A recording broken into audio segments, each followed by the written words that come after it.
mi sẹ́yìn lè bá sọ̀rọ̀ anything pé country yìí ń da aṣọ fún ẹ pé kò aná ló ń pa tọ́ba nígbà ló ṣe máa náà ti gbọ́ lórí Koiki Media and Koiki Media yẹn ṣì ń dún so they know what they are doing but the good thing is that a ṣì ń láǹfààní àwọn èèyàn we have about 171 people here kò ṣe gbogbo 171 yẹn ló fẹ́ Yorùbá country ẹlòmíì kan wà gbọ́ mi ó fẹ́ gbọ́ àṣìṣọ ọ̀rọ̀ tí máa sọ tó máa lọ mú jáde tó máa wá lò tó fẹ́ lò against rẹ̀ tó yẹ lò against mi ẹlòmíì nísìn ó take note gbogbo tí mò ń sọ ó máa gbé lọ fáwọn ẹlòmíì ṣo ti gbọ́n kan tí Koiki sọ ṣo gbọ́n kan tó sọ lórí platform ẹ̀ am I worried mo sọ fún gbogbo yín pé ẹ kéré sí nọ́mbà yẹn Britain lèmi jẹ́rí intemi fi yàtọ̀ sí gbogbo yín ni pé inú Britain lèmi gbé mo lè ṣiṣẹ́ dé bẹ́ẹ̀ ni ní gbogbo journalist tó ṣì ń bẹ ní Nàìjíríà tó ń bẹ ní UK mo mọ àwọn tí mo lè sọ fún yín pé wọ́n ní access number 10 Downing Street kò ń ṣe tán fún yàn kò ń ṣọ̀fẹ́ o ò lè pagiri wọ́bẹ̀ o ò lè pagiri wọ́bẹ̀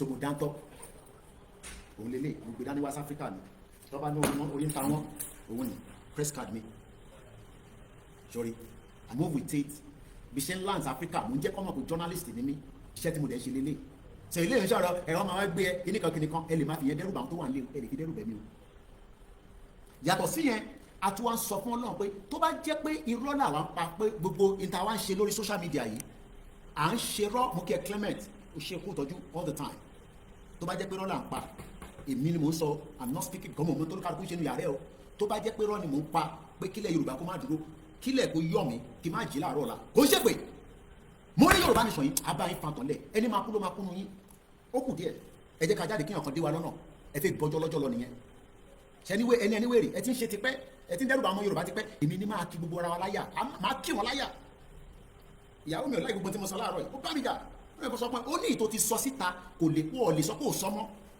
ìwé àlọ́ bá mi sọ̀rọ̀ mọ́kàn ní mo ti gbọ́ ni bí ó ti sùn nísìn kò rí bí focus tí mo ṣe you think I am scared of anybody gbogbo vn tẹ́ ń ṣe gbogbo mẹ́sẹ́jì tẹ́ lọ́nbọ́ lóye tẹ́ ń sọ fún lóye ẹ̀ Koiki yẹn lọ wọ́n ẹ̀ lọ́wọ́n Koiki yẹn ẹ̀ lè dárí àmàgbé lóye rò number one and secondly máa sọ fún yín yàtọ̀ sí pé mo jẹ́ journalist máa bá yín fa bá wèrè tó tán lẹ̀ ní tá a fà lọ yìí máa bá yín fa wèrè bẹ́ẹ̀ rí mo ń tọ́jú ẹ̀ pamọ́ ni torí àwọn ìyá mi tó ń pè mí gbogbo tẹ́ máa ń pè mí Koiki shut up nítorí máa ṣe yẹn tó náà fi ṣe ìwọ tọ́jú ẹ̀ sápamọ́ èèyàn márùn ní gbogbo state kankan máa build wọn fún yín wàá bà nǹkan jẹ́ máa náwó yẹn délẹ̀ ẹ̀ ní ṣoríire ó kù díẹ̀ you think we are joking mo ní ilẹ̀ Yorùbá yìí sẹ́ tó bá jẹ́ pé ẹ̀mí kan tó ń bẹ lára ẹ̀ ló fẹ́ fi wá bá tilẹ̀ Yorùbá jẹ́ ayọ̀ ẹ̀mí yẹn kúrò kúkú máa lọ mo ní Tinubu tó ń pè rẹ̀ eré mélòó ló lè sà kódà tó bá gbé gbìgbìgbì àbí tó ti gbé gan sọ ló lè kú dànù bẹ́ẹ̀ ni mo sọ fún yín àwọn tẹ́ńjì náà ti knock eré mélòó ni Ọbásanjọ́ lè sà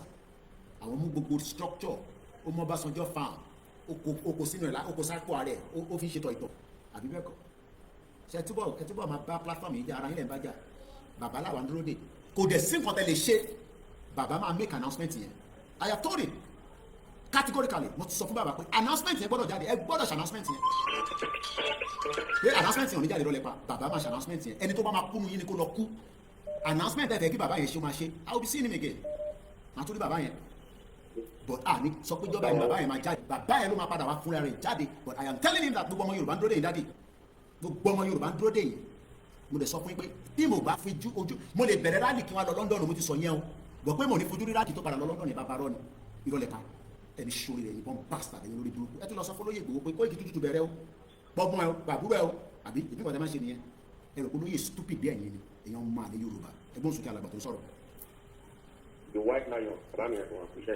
Ọlọ́run ṣe kò ṣe mi. mo really appreciate wọn sá lórí effort Yorùbá nation tẹ́ gbé lọ́wọ́ sàmúkọ yìí máa jìn lórí ọ̀rọ̀ àwa Yorùbá ni wípé ṣé àwọn ọba wa tó wà nílẹ̀ Yorùbá táwọn Fúlàní sọ pé àwọn ló ní ilẹ̀ Yorùbá ṣé wọn ò lè sọ̀rọ̀ ni. báwo ṣe fi sọ̀rọ̀ náà tó wà lábẹ́ wọ́n lè má ní ṣé wọ́n lè sọ̀rọ̀ náà ni ẹ tún padà sẹ́yìn ọ̀rọ̀ wo ló fẹ́ sọ. Mr. Koiki tèmi náà tó kúrò ní Nàìjíríà sá láti ẹnu fi Nàìjíríà àdẹ́sà mi ò ní ìkọ̀kọ̀ bí ìtún pé mo ra data wọn tó mo fi wo program tèmi náà tó kúrò tí mo fi lórí ọ̀fẹ́ láti fún bẹ́ẹ̀ wá sí Canada ń bí kí n ṣe gbogbo ya mo tó wò kọ́ èmi náà ṣàwùjọ náà. àmọ́ ẹ̀ ní láti rojọ́ yẹn gbogbo alámọ̀ bó ṣe ń lọ ó yé mi ẹ ti rí yàtọ̀ ẹ ti Canada bí ẹ ti rí yàtọ̀ ìgbà táwa bí ìbí sá gọ́ọ̀mẹ̀ntì sanwó fún wa wọ́n tún fún wa yàrá tó jẹ́ pé àwọn olóṣèlú wa gan ọ̀gbìn sùn ibẹ̀ àwọn fi wá sí ìta wọ́n yẹ fún wa ló ń jẹ ọ̀fẹ́.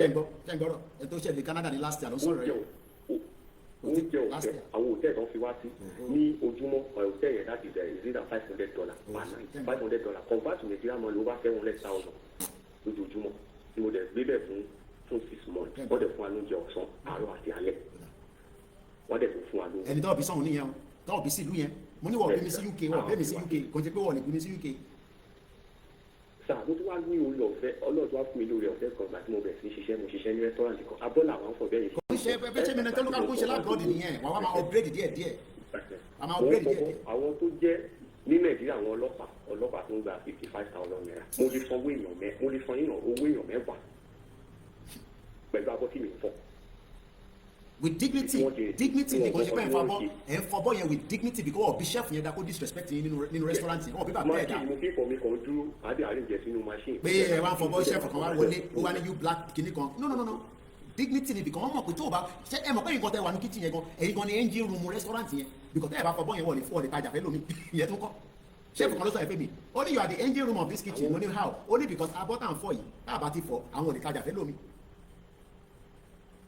mo gba ìmọ̀tì sàṣẹ́ ọ̀kadà lè ní ṣe kémi tó kù Nàìjíríà ọ̀tún máa lé ọ̀kadà kiri níbí báyìí tí mọ́tò ẹ̀ bá ní fọ̀dẹ̀ ọlọ́pàá máa bá yín dúró tí mẹkáníìkì máa fi ṣe mọ́tò yìí tán the funnest part ìta mo tún wá ní ìrọ̀fẹ́ mo tún wá ṣiṣẹ́ ní airport Nàìjíríà ò ní airline tó ń fọ́ from Nàìjíríà to Kenya. bàbá kí ló dé fẹ́ ká máa sùn ẹjọ́ kan tí mo bá wọn sọ̀rọ̀ bí alẹ́ Sunday mo wá ní kí òyìnbó wo mo tẹ̀lé mo ní mo ṣáà sọ bàbá yẹn ní òun ti sọ fún kẹ́kẹ́ máa sọ pé Nàìjíríà ìṣe mo ṣáà mọ̀ bí ṣe lo èdè yẹn in Nigeria I keep telling you kẹ́yìn máa lo language pé Nigeria kò ń ṣe country civilized okay civilized ni mo ní Nigeria bàbá ní kí ló ń jẹ́ civilized àwọn ti sọ fún pé Nigeria wà civilized kò ń ṣe civilized country. bàbá wa Ọ̀jájá ò lè kọ́ ìfẹ́ center sí Ọ̀ṣun state ó ń gbé lọ sí Ondo state ìgbà tí mo kọjá gba Ọ̀ṣun state ibi tó ti ń wago tí ó dẹ̀ yẹ kó rí bẹ́ẹ̀ sà tó dẹ̀ kó wo Nàìjíríà téèyàn kan dẹ̀ kó sápò ya ọmọ Nàìjíríà rìn dé ibi tí àwọn ọmọ Yorùbá ti wá rìn dé ní pé wọ́n dẹ̀ wá tó wá kù sínú owó Nàìjíríà náà àwọn pípọ̀ fi ń ṣe ara rìn dín ẹni tó máa tẹ̀lé lóṣèlú. àwọn ní Tinubu ń fáwọn senator wa ní 2 billion every month. ọmọ dizzy mamukẹ kitchen porter now is earning £15 per hour ní London £15 tó bá wà ní outside London ló máa jẹ́ bí i £10 torí pé area yẹn kò busy bí London £15 per hour tó bá tún lọ́kì gan àwọn bòmí gan wà tún máa gba oríṣiríṣi amenities. I would rather work as a kitchen porter nílẹ̀ Yorùbá than kí n máa ṣe kitchen porter ní UK níbi tá a dé nísìn ó pè ní pé ká ṣí hotel sílẹ̀ Yorùbá kí wọ́n á ṣiṣẹ́ fún yín níbẹ̀ as a kitchen porter but with dignity and with respect.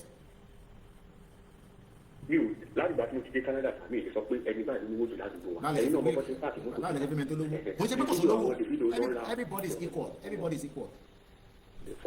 I'm sure when we are saying all this sọ fáwọn èèyàn wa pé nígbà tá a máa sọ fáwọn èèyàn wa tó bá yẹ pé èèyàn travel nísìn ok ẹ kọ́kọ́ fún wa ní ẹ kọ́kọ́ fún wa nígbà tẹ kọ́kọ́ dé airport ẹ má fún wa ní too much information kí ni ẹ kọ́kọ́ fi notice pé ẹ ti kúrò Nàìjíríà torí èmi tẹ́lẹ̀ fi mọ̀ pé mo ti kúrò Nàìjíríà ní 1998 nígbà tẹ kọ́kọ́ dé Canada yẹn kí lẹ fi mọ̀ pé ẹ sí Nàìjíríà mọ̀. wẹ́dà tí mo kọ́kọ́ gbà kan ó kìlẹ̀ fún pé ìlú yìí ó extraordinary òtútù train nǹkan bá ṣe ń láǹdì báyìí train ìlú wa pìkì wa sọmọ ọmọ kékeré train àrìnṣẹ́ ọ̀bí ẹ̀ airport wa ní Nàìjíríà kí lift ò ṣiṣẹ́. a ní kàn ṣe country ẹ̀fẹ̀ ọ̀rẹ́kọ̀ àlejò important pé sọ ni pé identity wa is stolen Nigeria ò lè ṣiṣẹ́ because mo ti sọ Nigeria is not designed to work Britain ni mo tọ́ ṣe fún gbogbo wa wọ́n design pé kí Nigeria kò ṣiṣẹ́ wọ́n design it for business entity business purposes fún àǹfààní ara wọn àwọn ọmọ tí wọ́n wá ń gbádùn ìyá wa ń jà wá ìran ọmọ aládé tó jẹ́ ọmọ Oòduà torí gbogbo àná láti sọ ní sèpé àkójọ ọmọ Yorùbá mọ ìkan náà ní gbogbo ẹ̀ nítorí important ni pé ká kọ́kọ́ dáwó ná ká wá ṣe túnṣà ká wá ṣe tẹ̀síwájú wọ́n fẹ́ máa mú gbọ́ yín sà. tafẹ́ ṣe rálì ńgbà yẹn ẹ̀ka ojú tìmí náà kó Nàìjíríà ni wọ́n ní pé Yorùbá nation gba tafẹ́ ṣe rálì ńgbà yẹn táwọn èèyàn kan lọ dàrú àṣẹ wọ́n ti tẹ́ ní sáwọn bàbá wa lára kan ibi tí mo wà yẹn sa ibi kan ojú tìmí pé mo sọ fún wọn pé bísíǹsì tẹ̀ rò pé ẹ̀ẹ́sẹ̀ ibi kan lẹ Nàìjíríà tẹ̀ bá ní ìfọ̀n yín gbà bí òun ń pẹ́ àwọn ọlọ́pàá tí mo ní Nàìjíríà mo fi sọ fún wọn tẹ́ bá àtàkà àwọn èèyàn máa pẹ́ ta ló sọ fẹ́ pé rálì wọn gbọ́ kọ́kọ́ sọ àǹtí ní ti ṣàlàyé pé ó ní ojú tìmí kan láti sọ fún wọn Yorùbá nation náà ń pè ìkọ́ ìkan tá a rí wọn rí ogun tí máwọn kan ogun máwọn kan bọ́ọ̀lù yà ìṣe ẹ má bínú torí pé àwọn náà ẹ̀ṣẹ̀ bíbá yìí sà mo mọ̀ pé lágbára Ọlọ́run. ẹ bá tẹ̀ wọ́n rí bẹ́ẹ̀ fi kàn ránṣẹ́ àdúrà ni àwọn tó wà nílé ni kẹ́ máa tọ́jú ṣẹ́rẹ́ mi àwọn tó sì ń tọ́jú mi sì pọ̀ dáadáa tọ́lọ́ bàbá náà ẹ máa ṣe no problem ẹ ṣé gan ni mo dúpẹ́ ẹ ṣé gan ni bàbá wa bí yàn bá kúrò Nàìjíríà kò lè mọ̀ pé ó ṣe rí nìyẹn ẹ tẹ́ fẹ́ pẹ́ ṣe sùúrù ẹ jẹ́ àkọ́kọ́ lọ sọ́dọ̀ brother wa Yorùbá Freedom ẹ̀yin tẹ́ ń pè wá ẹ ṣe sùúrù ẹ má bínú ẹjọ́ torí Elédùmarè Yorùbá Freedom ẹ bá gbóhùn sókè látòrí Twitter space ẹ̀yin tẹ́ ń pè mí mo máa return call yín ẹ fún mi ní few seconds ẹ gbóhùn sókè mo fi tọ̀tọ̀wọ̀ kí yín mo kí gbogbo ẹ̀yin ìyá mi o ẹ̀yin ìyá Oòduà èmi náà lọ́kọ̀ gbogbo yín.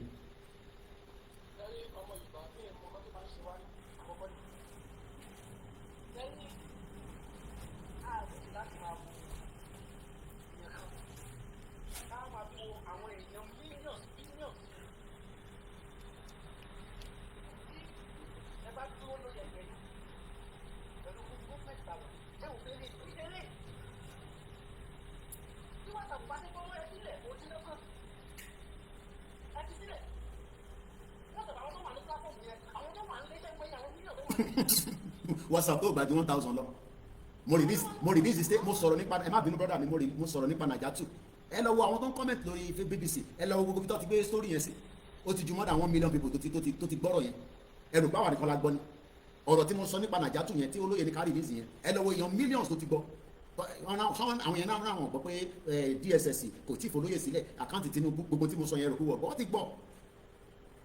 ti gbọ́ ní WhatsApp group ò dá but ẹ má lo WhatsApp group máa fi sọ pé òun lè máa fi kéjì tí bàbá kí tó yẹn sọ bàbá àgbàlagbà bẹ́ẹ̀ àṣà máa bí i bàbá àgbàlagbà bàbá 90 years old èèyàn kan tó ṣẹlẹ̀ wá sọ fún wa pé bàbá 90 yẹn mò ń bọ̀ brother mi má bínú pé bàbá yẹn ọmọ tó sọ pé bàbá yẹn ò léètò kò mọ bí tó fètò sí ẹjọ́ tó yọ Ọlọ́run má gbé yẹn dẹ́dọ̀ wá bíbá yọ ẹgbọ́n sókè bàbá mi.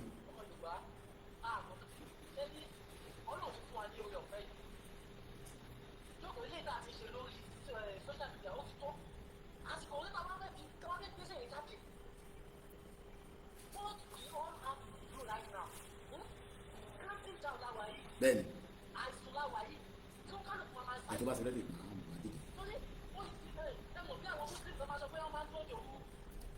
làláì tó kọ́dírì làláì tó kọ́dírì bẹ́ẹ̀ni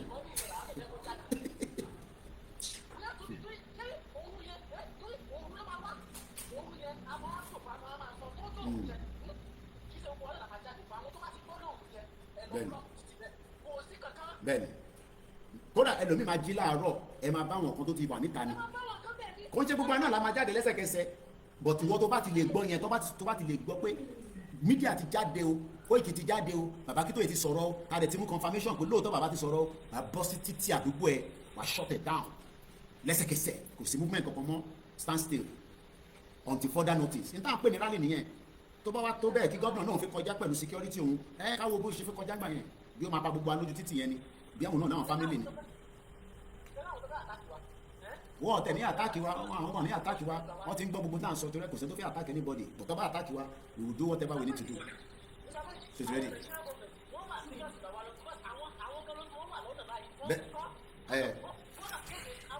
àwọn ni WhatsApp group à ń discuss ara wa nínú WhatsApp group.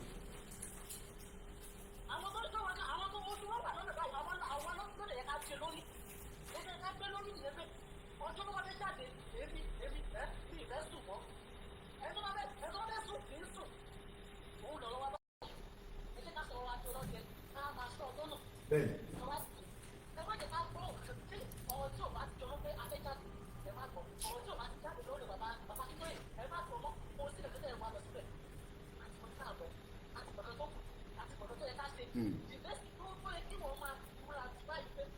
kí ni preparation ìwọ what is your preparation kí ló múra kalẹ̀ everybody must prepare kódà kò sí nǹkan tó lè fi prepare irú kí ni nísìn UK ni mo ti mú wa bó ṣe wà nísìn black tape ni bó ṣe rọra kéré oníṣẹ́ tó lè ṣe you will prepare because bó ṣe wà báyìí nísìn mo lè fi lock ilé nísìn together bó ṣe rọra wà báyìí nísìn bó ṣe wà báyìí tí bá fi lock kìíní màá fi lock ẹ̀ ìwọ náà lọ wọ́ okùn oríṣiríṣi nǹkan la máa lò ó ṣe boy scout rí ni.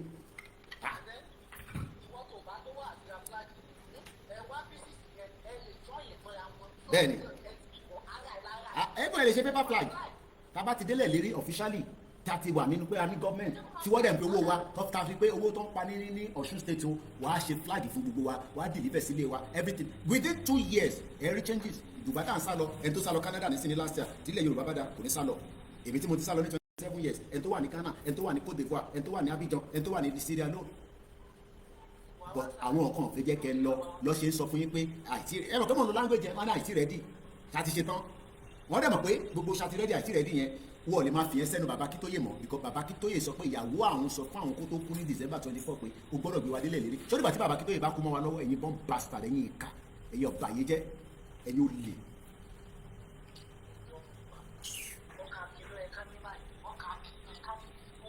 ẹnu ẹni gbogbo ẹjọ wa.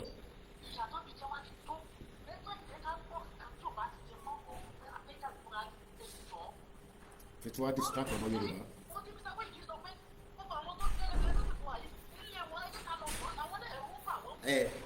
à ń fún wara wa ní mẹ́ni program àárọ̀ yìí ẹni tó bá farabalẹ̀ gbọ́ program àárọ̀ yìí ó ní láti túṣẹ̀ máa wá bèrè ẹni tì mọ́ gbogbo tí mo sọ níbẹ̀ lọ máa mọ́nítọ̀ ẹ̀ ṣé mi ni máa tún ṣé mo ní láti fihàn lówó láti sọ pé ìbò ni senator ìgbélé Ọ̀ṣun state ìwọ ló mọ̀ pé senator yóò gbọ́dọ̀ lọ fún mi sílẹ̀ ó ní láti sọ fún ọmọ Yorùbá nation nìyẹn wàá lọ sí garage wàá lọ káàkiri wàá lọ mọ ibi tó ń gbé ibo ni business ẹ̀ wà ibo ló páàkì mọ́tò ẹ̀mí inú wọn ní mọ́tò ńláńlá tó páàkì sí àwọn wèrè ibì kan ẹgbẹ́ lásìkò bá tó ẹ fẹ́ ká máa fi gbogbo ẹni sọ̀rọ̀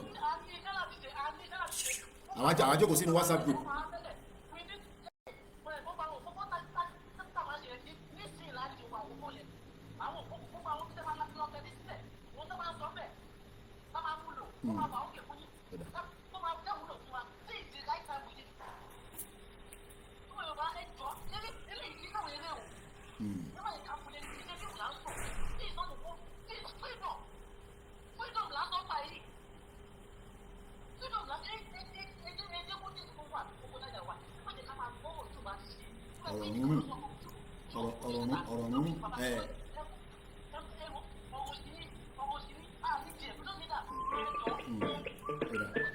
ẹ má ti lọ bàbá bẹ dúró síbẹ̀ àtúpadà wá bá yín ká lọ èyí tẹ́ ti pè tẹ́lẹ̀ má rí tán kọ́ọ̀lì yín mo ti rí gbogbo àwọn miss calls yẹn ẹ bá gbóhùn sókè tí wà lórí ètò ṣe fi dá sí ní sà. ẹ̀ka lẹ ṣe fi dá sórí ètò ni. bẹ́ẹ̀ni sà ẹ ti wà lórí ẹ̀ torí ẹ ráyè dá sí lọ́sàn-án ẹ bá dá sí ní sìn mo kí gbogbo ẹ̀yin tí ẹ pé bátìrì sẹ́ẹ̀lì yẹn ti ń kú báyìí ẹ máa ṣépè fún gbogbo àwọn tó bá ní kí Yorùbá nation rally kó má dé fún ìyàtọ̀ fẹ́ yín jẹ bátìrì tèmi ò lè kú bìkan mo níná níbi tí mo wà nínú Áfíríkà iná rẹ̀ lè kú mọ́ mi lórí torí mo lówó máa fi máa charge ó wà expensive lóòótọ́ Africa is expensive place wọ́n fi àjẹ yín ẹgbẹ́ òsókè alàgbà wa. bọ̀dá mi ẹ wo ẹ ṣeun gan Ọlọ́run á máa fún yín ṣe ẹ̀yin náà ẹ ní kú sọ́nà bí èṣù lágbára lọ́wọ́ gbogbo àmàjọ délẹ̀ lérí yẹn. pẹ̀lú gọlọ́run.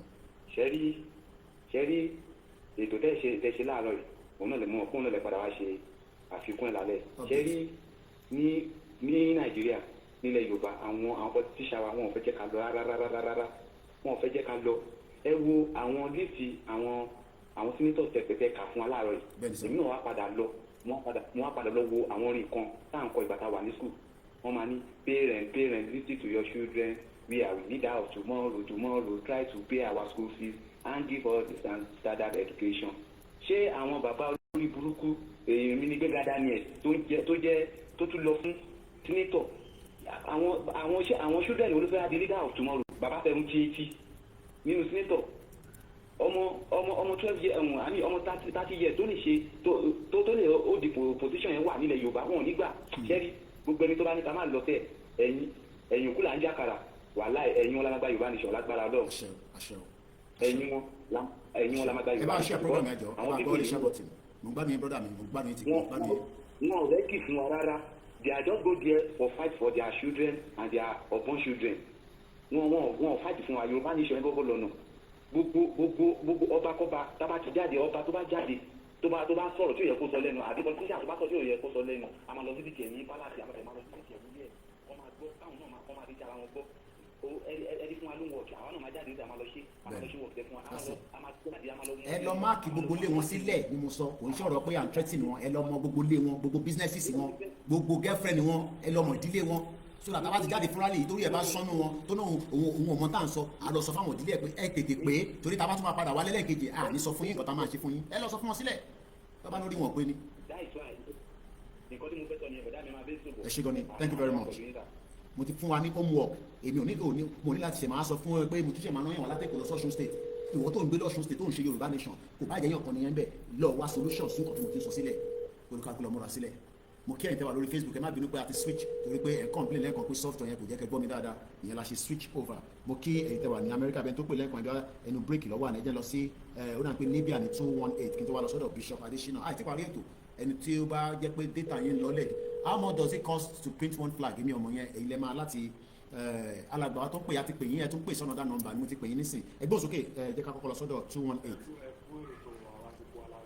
ẹ ṣe gan ni mo ti kí yín.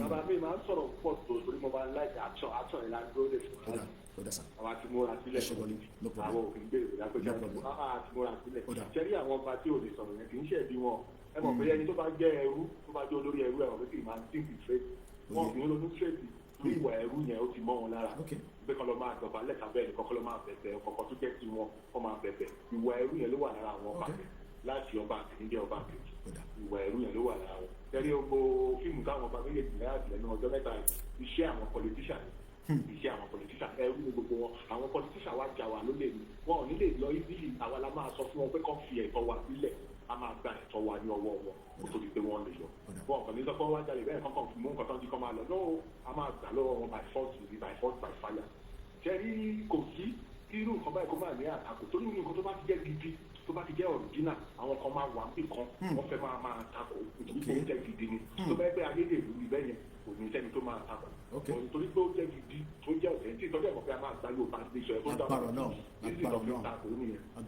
dáa nítorí pé wọ́n jẹ́ ẹrú wọ́n ti gba owó tó yẹ pé wọ́n máa ná tọ́lọ́jọ́ kan ọjọ́ méjì wọ́n ti gbà ilé ìtàn kan jà fún ìran wọn ọmọ wọn máa fi rántí wọn wọn jà fún ọ rò pé Britain America tó wà òkè yẹn Canada yẹn wọn mọ̀ fáwọn kan ló jà kó tó di pé ó wà òkè ni àwọn kan ló jà kó tó di pé ó wà òkè káwọn kan tó lè máa lọ bẹ̀ àwa ti rẹ́díò bàbá làwà dúró de à ń sọ̀rọ̀ mọ́ọ̀sì Ìgbòho pọ̀ àpọ̀lé gan gidi àpọ̀lé àwa Ìgbòho gan àpọ̀lé àrètí pé kán wíṣù ọba ti wíṣù ẹ̀ máa rí ilé sínétọ̀ tó ní ẹbí gẹ́gẹ́ ṣe sọ lọ́sọ̀ yẹn ti lọ bẹ̀. That's it. ó ti lọ bẹ̀. ẹ̀kọ́ ló mọ̀ bẹ̀ kẹ́kọ̀ọ́ kẹ́gbọ́ padà kẹ́fí mọ̀ bẹ̀. That's all. tó lórí ògbé ni. mo kàn mọ̀ bẹ̀ ni mo mọ ilé títí ẹ̀ tó kọ́ ilé family house wọn gbọ́ngàn mo mọ ẹbí tó mọ̀ tó bá ti ṣe tábà ti ráàlú wa tó bá ti sọ́ọ̀kù wa ọ̀dọ̀ ẹ̀ lèmi lọ máa gbé ìlú ẹ̀ ló fẹ́ kí ló ṣẹlẹ̀. ọba ìlú ló lè sọ fún mi pé kí n má jáde fúnra rí bàbá tó ti mi gan ò lè sọ fún mi pé kí n má jáde fúnra rí pé mo fẹ́ béèrè ẹ̀tọ́ mi á sọ pé kí n má jáde kí ló fẹ́ tó bá fẹ́ ṣe ẹrú kó máa ṣe ẹrú títí ẹ lọ mi ò ṣe ẹrú mọ́ o ó máa jáde fúnra rí nǹkan tó bá máa gbà lámà. bẹ́ẹ̀ni àwa dẹ̀ lálẹ́ wa and we will work together and we will be very formidable. mo kí ẹ ṣí gan ni irú àwọn tẹ́ ẹ ká máa gbọ́ lélẹ̀ ẹ máa kíyàn kan wá sọ fún yín pé àìtí rẹ́dì alàgbà wa tó ń pè láti Amẹ́ríkà mo tuntun pè yín padà ẹ̀yin tẹ́ bẹ̀rẹ̀ pé lónìí flag lónìí kìíní kan ẹ pé àwọn printer ládùúgbò yín ẹni tó fẹ́ ṣe flag ẹ pé bàbá wa E.O. Agboola àwọn yọ̀ǹkà kan náà wọ́n ṣe 4x4 ẹni tó bá lè ṣe paper wall ẹ ṣe paper wall ẹni tó bá lè ṣaláṣọ ẹ ṣaláṣọ ẹni tó bá fẹ́ ṣe t-shirt ẹ ṣe t-shirt kódà kò bá jẹ́ ìtẹ̀tẹ̀ nílé tẹ́lẹ̀ tó ti gbó ẹ máa wọ̀ bọ̀ kó ti gbó ẹ máa wọ̀ bọ̀ in tó mátà ni pé let us all be formidable inú heart wa ní Yorùbá nation gbọ́dọ̀ wà inú gbáyà wa báyìí bó ṣe wà nínú gbáyà tèmi wò inú gbáyà wa ni kó wà á ṣeré kó wà nínú gbáyà ẹ báyìí kó wà nínú gbáyà it is not a joke and Yorùbá nation Odùduwà republic Odùduwà nation it is a must a máa fọ́ kòkò ọ̀bẹ Britain gangan ní ìdààmú gbogbo wa kò ń ṣe anybody ẹ jẹ́ lọ sọ́dọ̀ bàbá mi Kenzie àwọn tó bá náwọn fẹ́ country pé ṣé rárí la fẹ́ fi gbà ẹni kọjọ́ kò sínú yàrá ìyàwó wọn kí àwọn máa nọ́ọ̀sì wọn ẹgbẹ́ òsókè Kenzie ẹ káàbọ̀ sórí kan náà ètò ní ẹ̀sà. àwọn èèyàn ní pẹ́ pásọ̀ fún ìjọba ọlọ́run nígbà tí wọ́n bá ti àná ṣùgbọ́n jáde ẹ má dáhùn olóṣèlú rẹ̀ lóhùn ẹ má ti ká dáhùn ṣùgbọ́n lóhùn kò yé gbogbo ìtàn tó wá ìwọlọba ìwọ ni gbogbo ẹ òun ẹ wọ ẹ jẹ́ ká ti rí jẹ̀ tó kó lórí sísẹ́ẹ̀mù òye ẹ ti wá jọrọ ọba ọ̀rọ̀ kíkọ ẹ jẹ́ ká yọ dànù ká fèsì kẹta nídìí ẹjọ́ tó Ọlọ́run mú bẹ mú rọ fún wa ní o ọlọ́dẹ fún wa ṣe ẹjọ́ tó Ọlọ́run lórí ìtàn ṣe yìí wọ́n ti máa bá ìta ẹ̀ ní ẹjọ́ Ọlọ́run àfọ̀jẹ́ má táwọn olóhùn kájẹ́ má máa sọ ẹjọ́ lórí program ẹjọ́ kó máa sọ fún ẹ̀kọ́ kan Koiki èdè ká fèsì ìgbà máa gbóòtọ́ ibẹ̀ láti máa ká lọ ẹjọ́ pé wọ́n sọ lọ́kùnrin tó yẹn ọ́bíìsì ẹjọ́ tó Ọlọ́run ọlọ́dẹ fún wa ṣe ẹ ṣé gan ni Kenzie mo kí ẹ̀yin tẹ́ wà ní South Africa mo kí bàbá mi Kenzie mo kí yàwá Sherifa Agbábíàká mo kí ẹ̀yin ọmọ Oòduà àwọn ọmọ Yorùbá nation àwọn ọmọ Odùduwà republic Yorùbá ni mí ọmọ olúwàbí dẹ̀ ni wá kí ló dé ta ṣe fẹ́ gba country wa kí ló dé ta ṣe fẹ́ jáde fún rally wa torí pé a fẹ́ dá dúró gẹ́gẹ́ bí an independent country mo kí bàbá wa Ìdòwú mo lọ bẹ̀ mo kẹ́yìn tí ẹ jẹ́ silent listener fún dikun àbí dikejì for security reason níbi tẹ́tí ń ṣiṣẹ́ ẹ lè comment ẹ lè pè àmọ́ ó ń ta yín lára lákọ̀ọ́kọ́ ló máa bá mi pàdé kí lè lè sọ lẹ́nu jákẹ́ ẹ ṣe tó fi pé wọ́n ṣe ń gba country nìyẹn ṣé bẹ́ẹ̀ ṣe máa ṣe náà nìyẹn bó ṣe ń sọ̀rọ̀ jágbá báyìí tó bá bíbá bẹ́ẹ̀ dá tàbá jáde fún rally ìwọ cross wa lọ́nà ok kò rán àwọn ìkó cross wa lọ́nà torí dádì ẹ̀ pé ni a máa sọ fún dádì ẹ̀ pé orí ìwọ̀gàn ọ̀pẹ tó fi wá ń sọ ọ̀rọ̀ bẹ́ẹ̀ inú ilé ló wà ní ìta ló wà ní 60 million of our people cannot continue to live under bondage. Àrùn yàn kò lọ gba just item lẹ́ni ó ń sunkún pọ̀ wọ́n ní owó mọ́tò àgbàlagbà láì ṣe ọmọ kékeré. Ẹgbọ́n sókè Bishop Adesina.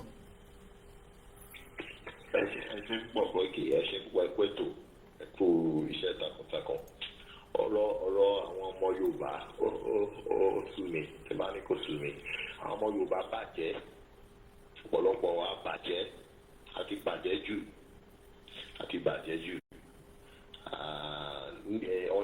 Ọ̀lẹ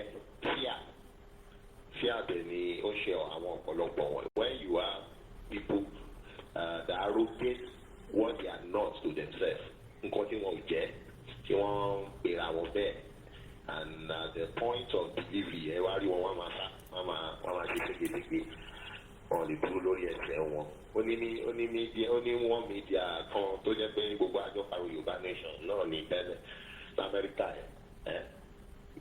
nísìn tó bá ń fè ní Tinubu àtúfọ̀ láti àtúfẹ̀ níbu àtúfẹ̀ non-consistent kò mọ ètò kọ̀ọ̀kan confusing people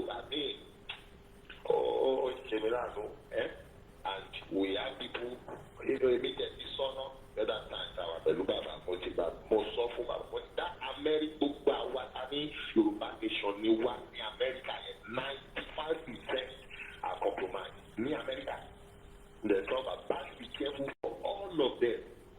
Yorùbá nation agitator in America, Canada, 95% of them, they are all compromised. They all compromised. Àti tó ṣe ń bá wa move o, just be careful for them. Bóyá ó ní separate meeting báwọn tó ṣe lẹ́yìn because all of them gbogbo reasoning wọn yàtọ̀ sí gbogbo reasoning wa níbí báyìí àti UK o àti Africa reasoning wọn lọ́hùn yẹn l'Amẹ́ríkà yàtọ̀. How will you be in a strange land where people fight? America fought for the freedom. But you go and read the history of America. How people, that's why today America legalized gun for their citizens. It's a freedom, a land of freedom. Everybody are free. The land of freedom because every individual rises up to support the liberation of the United States of America. And the freedom starts from individual over there. So freedom is not just a state factor because the state is free. No, the state is free because the individual is free. Now you went, you left this Bangladesh here and went to the country that people fought for, and you are enjoying the goodies, the freedom, the rights that these people create for themselves. Leaving your own home, your own where you came from, left your people in penury, in slavery, and everyone knows that by every way, whichever way that I can use to support, and these people should be free. I should not support it. Talk about my daddy, no, in whichever way I should create his money, if it to hire something to support them. I should form a group to assist them. To discourage people from doing all of what be deceiving them. It's turn Yoruba nation to a comic. Also Yoruba nation, the social media, just be on the social media and be talking about what that we want to get power, want to be glory, want to be and give the solution. As if the solution you are talking on the media has effect at all. Who is listening to you? Who is collecting your idea? The governor or the president or whoever is ruling, did they know you or did they even care about you? Bishop, even as worse as the economy of UK right now, don't sorrow inflation. One video posted 8 hours ago. One in Nigeria under Tinubu economy, a lady shows how a ShopRite looks like in Larin. Gbogbo freezer yẹn wà empty, gbogbo shelf omi nìkan lọ́tò sí, gbogbo empty pátá kò sí nǹkan kan nínú ShopRite ní Larin. Ní ShopRite, imagine. Òun ni mò ń wò bá fídíò yẹn ni mò ń wò lọ́wọ́lọ́wọ́ báyìí. Imagine. I was shocked yesterday when a woman that always bought provisions from my wife's son. For the first time, that yesterday, noodles and spaghetti and balangwe. On the Sunday, and why you have woman now store a food now. Even àwọn tó ní owó gan fìlẹ̀ ní nǹkan ṣe yóò fara gan nǹkan bára wọn. Now you look at the statement of the what's his name governor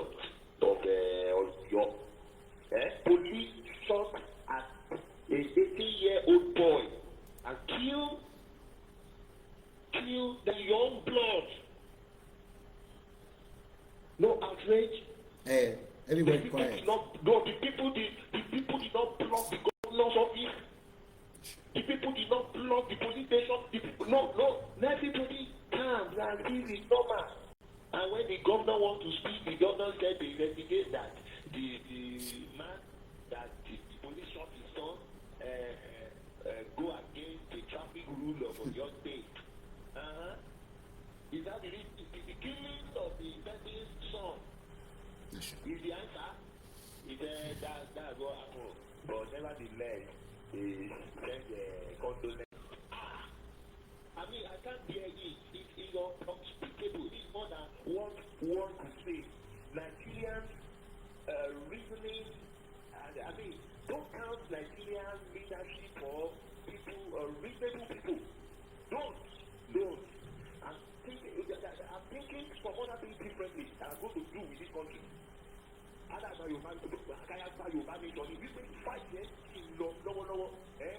thinking of what differently I'm going to do. Oh my God. I want to want that blood go my bound to what today. One pound for me, one pound for you. One pound for you. And you pound when you know, let go judge physically in the by. And come on, get abroad. And the baptism we do, you can fly out your baptism abroad. And me, you don't need to buy your pound. So, and you have a mad people. I want to delay abroad, no one. Discouraging people there, go my love. Am I that you? Am I shaking it? Am I shaking it? Any maku, any magic, no magic. I want people. If you get the loan, you won't pay you one. I be winning all of our Yamini. Wọ́n sọkún burúkú wọ́n sọkún nígbà tí Boko Haram dé wọ́n yára nù àmì tó lè bá Boko Haram jà aráàlú ló máa lẹ̀bi mọ́.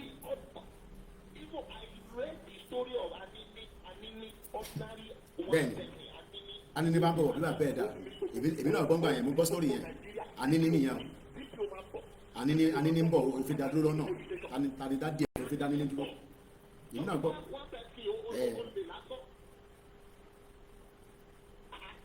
Ẹni torí pé àwọn ọmọ Yorùbá yìí tí ìrírí mọ tí a ní gangan ni tábà mọ ta ní ni ànímọ̀ pé ká máa bẹ̀rù anything àṣà àwọn à ń bẹ̀rù.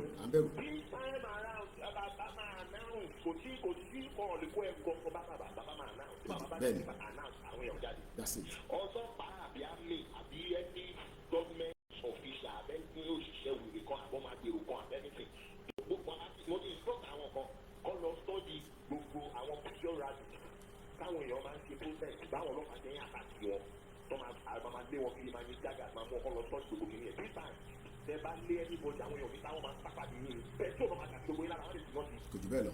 Ẹ máa jóná kú ẹ máa jóná láì lórí títì ẹ máa jóná kú ẹ máa ní jágà tí kò sí wàhálà wọ́n máa ṣe é láti máa sọ ọ́nà sí kò ní ká gbogbo ìlú àpàdéyàn. Ṣé rí ẹ má lọ gbọ́ program tó máa fún yín ní ìbànújẹ́ ẹ wà lórí platform studio mo fẹ́ ká jọ gbọ́ fídíò yìí mo ti fẹ́ play fídíò yìí látẹ̀kàn call it reduce díẹ̀ nísìnyí mo keep Bishop Adesina akọni ọkùnrin tẹ bá gbọ́ fídíò arákùnrin Dr. Kachi ló ń pè mo kí ẹ Ayọ̀míkún Dáméjù only reason why we want Yorùbá nation is because àfẹ́ kí ọlọ́pàá máa pa àwọn ọmọ wa ẹ bá mi share program yìí especially àwọn tó máa náà wọ̀n rí wa àti start Facebook yẹn padà àti end lórí software but platform kan ni kò ní wà on is not a problem jẹ́ mo fẹ́ kẹ́ má gbọ́n tàn sọ let's listen to this together. This set of protocols in which those who work with the state are in collusion with these terrorists and representative of our security services, I believe, have been Afghanistan. You know, they started láti ibi tí bọ̀ àmà started láti ibi bẹ̀. Let's watch this together. Listen to that. I know there's a failure of our security architecture to actually tailor and prepare what I would call an intelligence response to the current insecurity across the country. They might end up having us, resort to self-help. I know I have seen in several communities, people are now designing their own self-help strategies And I even read some yesterday advising people, whatever you do, don't tell anybody, because when you speak, because of members of the states probably in complicit collusion, as General Benjamin stated. It's not everybody that works for the Nigerian state.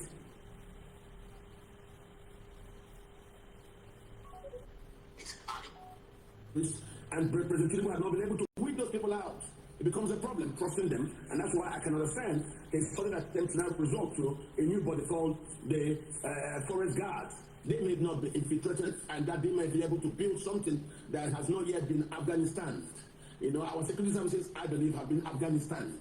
You know, the Afghanistanization of the security services simply means the infiltration of our security services of those evil people, the terrorists, just the same way Buhari ran what they call a de-radicalization policy, which now got him to infuse members of the terrorist movement into the security services, primarily the army. And what did you have?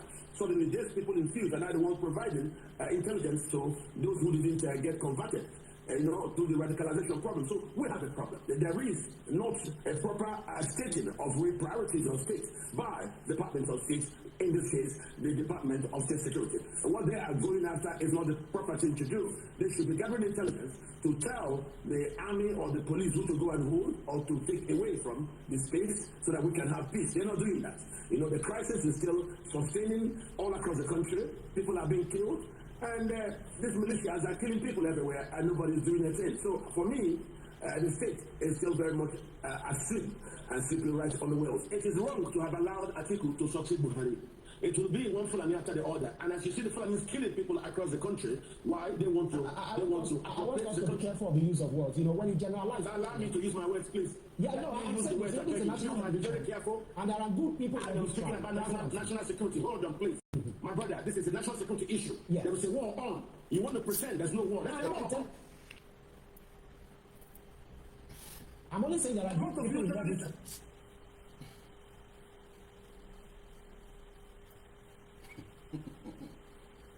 I'm only saying that I don't think people in that country. Why they want to? I want us to be careful of the use of words. You know, when you generalize. Allow me to use my words, please. Yeah, no, I'm saying it's a national. Be very careful. And there are good people. I'm speaking about national security. Hold on, please. My brother, this is a national security issue. Yeah. There is a war on. You want to pretend there's no war. There's a war on.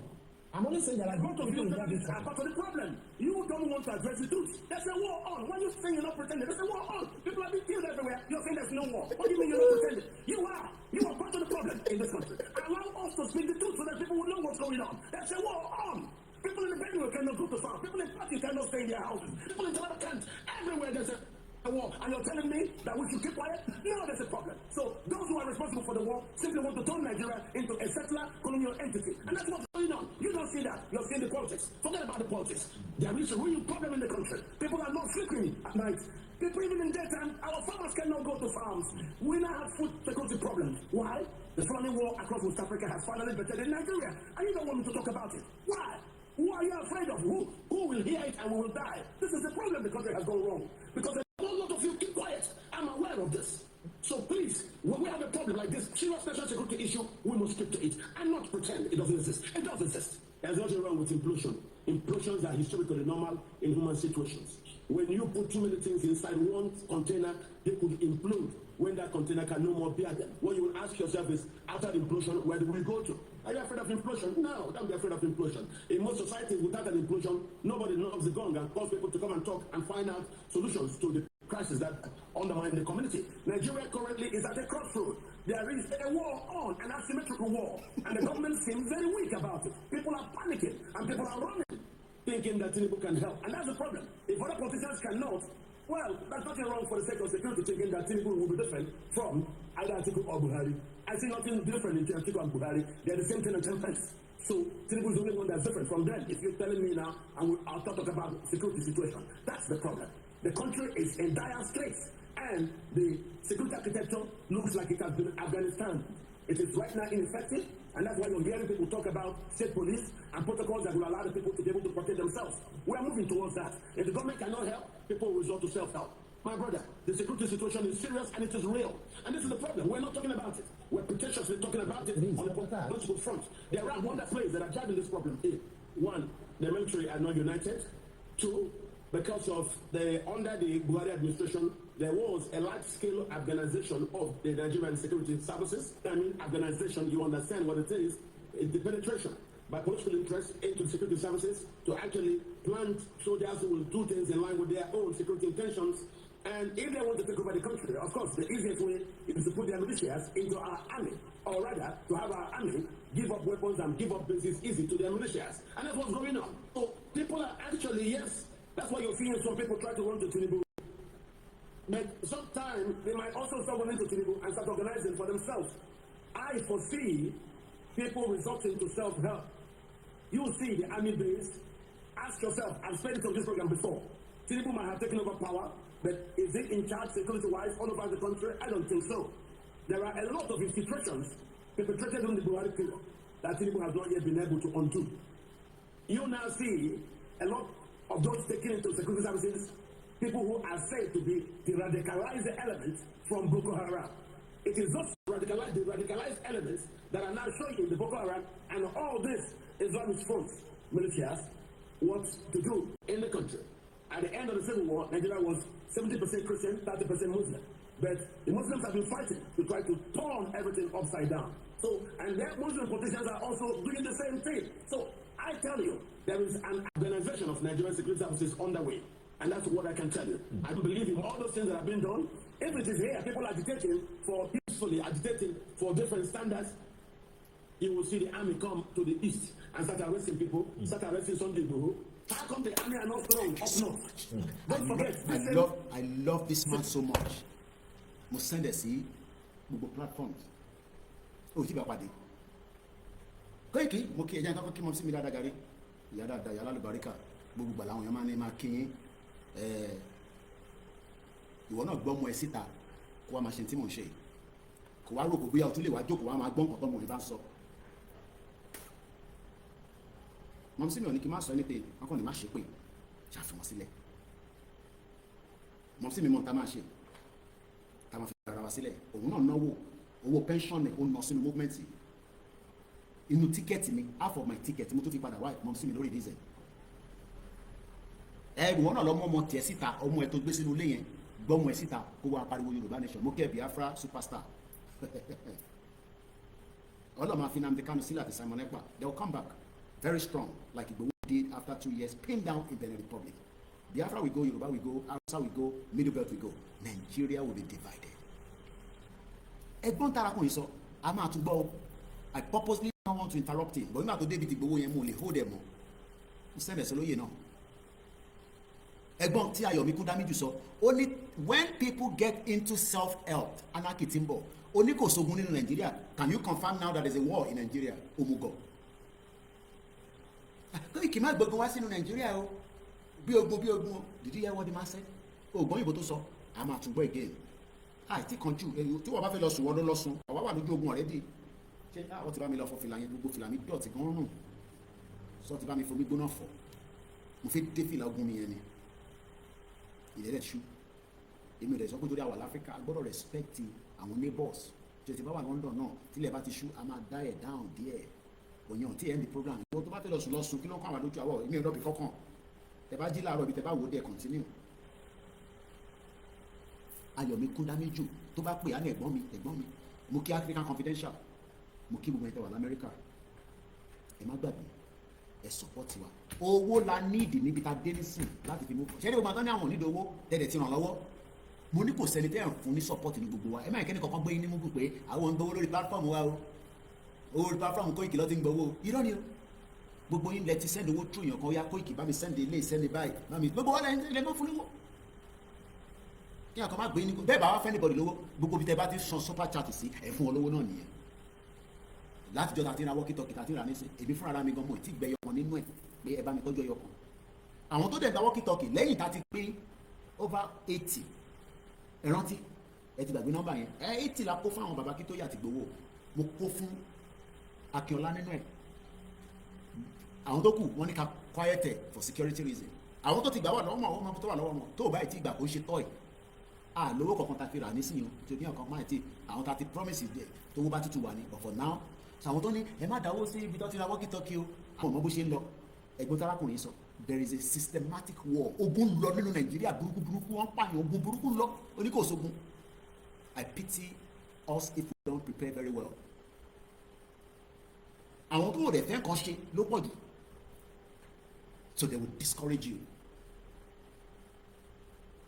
Bẹ́ẹ̀ni ẹ̀gbọ́n tarakùnrin yẹn sọ, ó sọ̀rọ̀ journalist fi short ẹnu ẹ̀, ó ní that is why they cannot do anything with me. Ìyẹn ló ṣe tún lo tọ̀dọ̀ tèmi pé ẹ lọ attack Koiki short ní kò sọ̀rọ̀ báyìí jáde ni. Ṣé wọ́n la gbẹnusọ gbogbo Yorùbá? Ṣé mo lẹ́mìí ní gbogbo gbẹnusọ gbogbo Yorùbá? I am just a media. Iṣẹ́ tí mo gbà tí mo yàn láàyò nìyẹn. Òun lélẹ̀. Mo make sure pé mo ń gbé press card mi kiri. Kò dẹ̀ tí expire. £23 ni mo san ní every month as a union member. Kò dẹ̀ tí expire. Ẹ bèrè lọ́wọ́ àwọn tó wà ní UK, èèyàn mélòó ló ní access láti wọnú number 10 Downing Street? Ó rò pọ́npá gidi wọ́ bẹ́ẹ̀ ni. I am proud to have walked my way to number 10 Downing Street. Tí bá ń gbé l'Amẹ́ríkà, màá ti máa wọ White House. Bẹ́ẹ̀ lẹ́gbọ́ lẹ́nu mi. Torí iṣẹ́ tí mo gbé dání ni kò jẹ́ kí n máa ṣe engagement and lọ káàkiri gbogbo àwọn events tó ń ṣe káàkiri àgbáyé. Yorùbá Nation ló ká mi kó. A journalist is meant to travel different parts of the world and report things. But nígbà tó gbé Yorùbá Nation dání bó mo fẹ́ ráyè yẹn. So bó mo fẹ́ kẹ́yìn mi àti ìdílé lérí tá a bá ti gba Yorùbá Nation wa. Èyí tẹ̀ ẹ́ kí bàbá yẹn náà flag. Mo lè sọ fún bàbá Akíntóyè mo ní we will stand behind you. Ìwọ ló máa na flag bàbá yìí. A máa make sure pé ìwọ ló na flag yẹn sókè. Ìwọ ni leader wa. Ìwọ ni president wa. Ìwọ ló máa na flag yẹn sókè. A máa make sure pé ó nà sókè báyìí. Ẹni tó bá máa tún ní kó kúnnu gbogbo yín. Bẹ́ẹ̀ kọ́. Mo kí bàbá mi Jídé Ajíkòbí. Ẹni tó bá fẹ́ kú tó fẹ́ ní àtàtàkì ní kó ní àtàtàkì ní gbogbo yín. Ẹ̀yin kàwáyé jẹ́. Ẹ fẹ́ drag sẹ́yìn. Ká lè pẹ́ nínú lórí ìgbẹ́ ike ṣe oríṣiríṣi máa dàbò wá. Ṣé àìtí pẹ́ tó? Àwọn kì í gbawó lórí platform wa. Ìrání. Ẹni kí gbogbo wọn kọ́ disclose èlò lọ́ngbà ní every month lórí platform wọn lórí YouTube. Wọ́n lè fún yín ní details yẹn bí ti Koiki. Wọ́n lè fún yín. Wọ́n sọ Yorùbá Nation, wọ́n sọ the content. Wọ́n sọ the àwùdá kẹ́ríkẹ́rí. Òun ni tí bá lọ sórí AdSense mi nísìn. AdSense yẹn lọ ti sanwó fún gbogbo wa. Gbogbo ṣe sọ fún yín náà nìyẹn, gbogbo wa lọ sanwó fún bẹ́ẹ̀. Mo sign sínú ẹ̀ nísìn. Ó ti ń gbé mi wọlé. A sọ yìí tí YouTube sọ fún mi ní last month. £159.99. Adúpẹ́ fẹ̀yìntẹ̀ fún wa. Tẹ́ ẹ̀ bá fún wa lè máa sọ pé owó ìwà ń bẹ̀. Owó tó máa san ní mọ́ǹtì ní sí £130. Ó tún dín. Àbí mo kí àbí Fatima mo fojú pa yín rẹ́jà rẹ̀ yá dáadáa. Ó rẹ̀ pé torí ẹ̀ lèmi ṣe jókòó ni. Tẹ́mi máa ń ṣe content. Máa beat gbogbo àwọn content creator because èmi wá expose nílùú òyìnbó. Màá wá join ẹ̀ mọ́ ti Yorùbá. Kódà mo lè má jẹ bá a. Gbẹ́jà lè oríṣiríṣi olúkálukú ṣe. Màá wá òyìnbó tó jẹ́ producer. Èmi náà lọ wá àwọn òyìnbó tó dáa tó gbọ́n. Ẹ rò pé Fẹlá Níkúlápó títí òyìnbó ló gbé sábẹ́ táwọn ọmọ ẹ̀ fi ń gbádùn ní sí ìdánsọ kábàkàbà lẹ́nu tíyẹn máa fagbó ṣeun tí a fagbó títí títí dáró oúnjẹ gidi jẹ ìwọ tó ń fagbó tó ń oúnjẹ jẹ wàá kú dànù. Let's come together and join the energy and work our way and get our country. Kò ní pẹ́ ẹ̀gbọ́n tarakùnrin yẹn sọ mo kò fẹ́ kẹ́kọ̀ọ́ ra gbọ́ bí ti gbóhùn yẹn díẹ̀ sí ẹ jẹ́ ká bọ́. Some people try to run to Tinubu. But sometimes they might also stop running to Tinubu and start organizing for themselves. Mo kíyà mi ajé olókun ẹ ṣe gan-an ẹkú ṣe takuntakun. Tọ́ba ní ìyá ìmọ̀ máa ṣe program àwọn àwọn náà pé tọ́ba sọ fún mi ní 2 years ago pé ìyàwó yìí tó wà underground tó ń fund the movement tó ń náwó tó ń nọ́ra á tún gbójú síta. Ṣì ìyá tẹ́ǹtẹ́ ìrìn yẹn ajé olókun yẹn funded a rally mo lè dárúkọ state yẹn àwọn lọ funded pẹ̀lú ara wọn ó rò pé ọ̀nà tó fẹ́ fowó ṣe ọ sọ fún pé yànjẹ́ àwọn ọtí wá jáde wọn nígbà táwọn rí pé ìyá táwọn náà bá tún jáde táwọn èèyàn bá tún rí ọ̀nà dá obìnrin nígbà táwọn kan ti sọra wọn di ìtọ́sítọ́ọ̀dì gbẹgbẹ jágbajàgba lọ Áfíríkà làwa wà wọ̀ lọ́dún kankan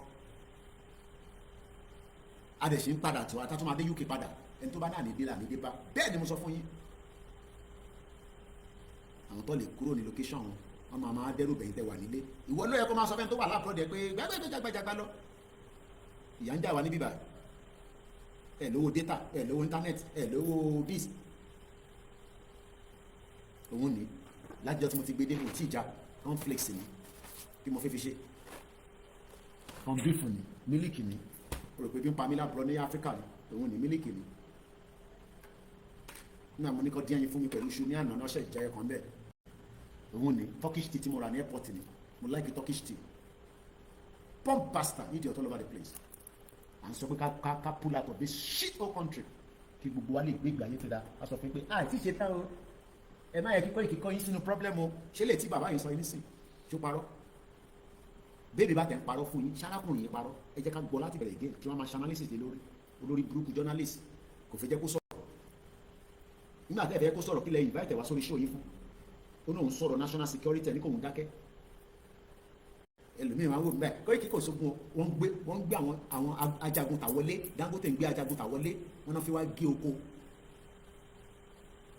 ok ibo làwọn yẹn ń gbé nísìn ṣe bàbá àtúbọ̀ kọ̀ọ̀kan mọ́ báyìí we play too much àti ṣeré pájú tí báwa ta tẹ̀ mọ́ nípa Yorùbá ṣe láwọn tó èyí tẹ̀ mọ́ pa Yorùbá nation yẹn tẹ̀ sọ pé Yorùbá nation yín yẹn wo ibi tẹ́ ti ṣe patí wàá ju àdó olóró ọgbọ́ gbà ó bẹ́ẹ̀ ṣe gbọ́ gbà ó ní ìdí àràbà ní mo ṣe níjọ́ òní kéèyàn máa náà ń fi àwọn tó ń ṣapángolo káàkiri níbo ló ṣapángolo dé tó fi ń fún ní military grade gbà ó ti yẹ yín torí Instagram mo kí ẹ family mi ìtùnú ní grandma fi àjẹ gbogbo yàn àwọn ọmọ rẹ lọ sí school ṣe tèmi bá ìyàwó lè jà àwọn family mo make sure pé mo ń gbìyànjú bó ṣe gbogbo family mo lè tọ́jú ṣé mo lè tọ́jú gbogbo yín ṣé ìyá mi ajé ológun lè tọ́jú gbogbo yín a ní ká gba country tó ṣiṣẹ́ ìyá mi kíkẹ́ nọ́mbà tẹ́ ń pè sí yẹn ṣàlejò mi mo ní gbé níbẹ̀ yẹn ẹ ti ní studio number mi lọ́wọ́ studio number ní kẹ́pẹ́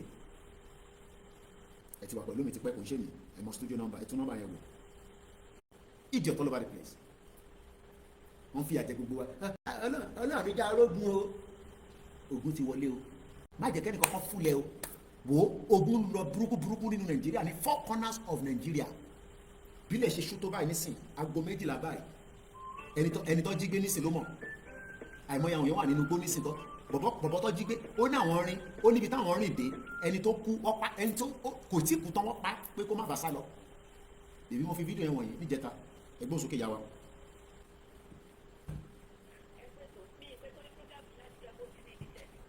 ọlọ́run àfi sẹ́yìn wọ̀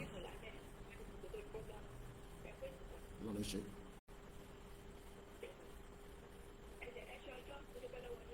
kò tọ́pẹ́.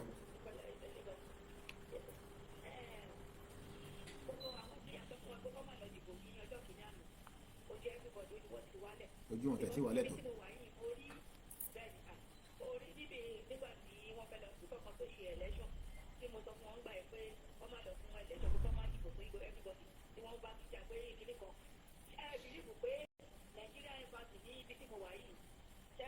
Loud and clear ma mọ ẹ máa sọ̀rọ̀ lọ.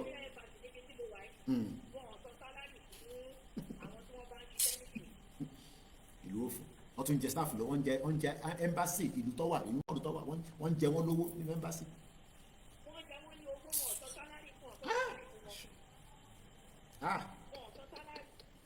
Not the country.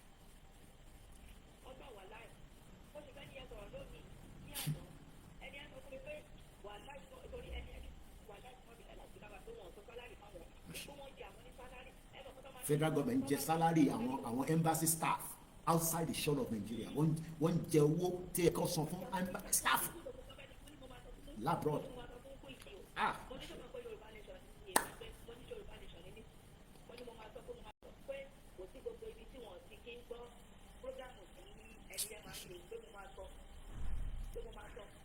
What a disaster.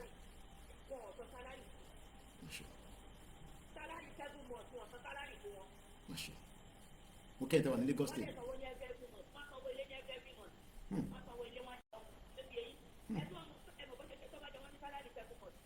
Wàá san 2 months wàá san 3 bọ́sẹ̀ ń ṣe lé Nàìjíríà náà nìyẹn wàá sáré san 3 months so wọ́n máa jẹ wọ́n ní bí 2 months salary wọ́n máa jẹ wọ́n ní so roll over ní wọ́n máa jẹ wọ́n ní 2 months wọ́n máa di 2 months mú wàá san 3 months wàá di 2 months mú.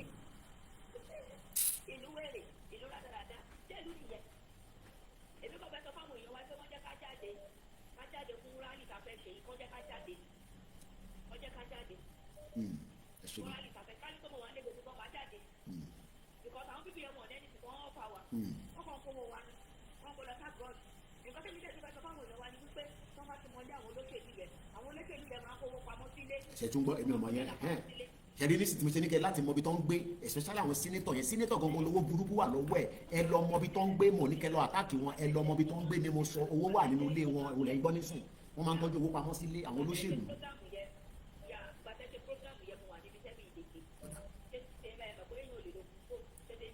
ẹ má sọ̀rọ̀ lọ́hùn náà ní information tẹ̀lé ẹ má tètè bá wa sọ̀rọ̀ jẹ́ fẹ́ sọ yẹn má fi bẹ́ẹ̀ tó wà bí iṣẹ́ yẹn yìí tẹ́ fẹ́ sọ yẹn ẹ má gbàgbé bá wa sọ gangan ẹ ti sọ nísàn àwọn èèyàn ń gbọ́ yín ẹni tó gbọ́ tààrọ̀ tí ń gbọ́ talẹ́ náà bá gbọ́ nísìn wá download ẹ̀ à ń gbọ́ yín.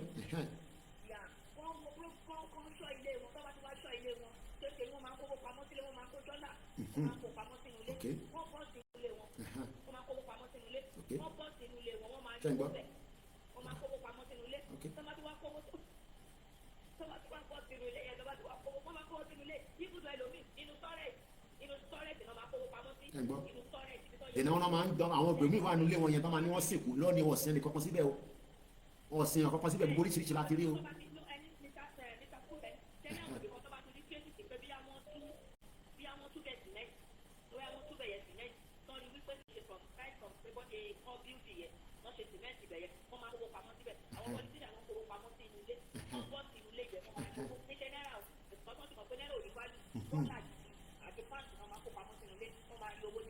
Okay.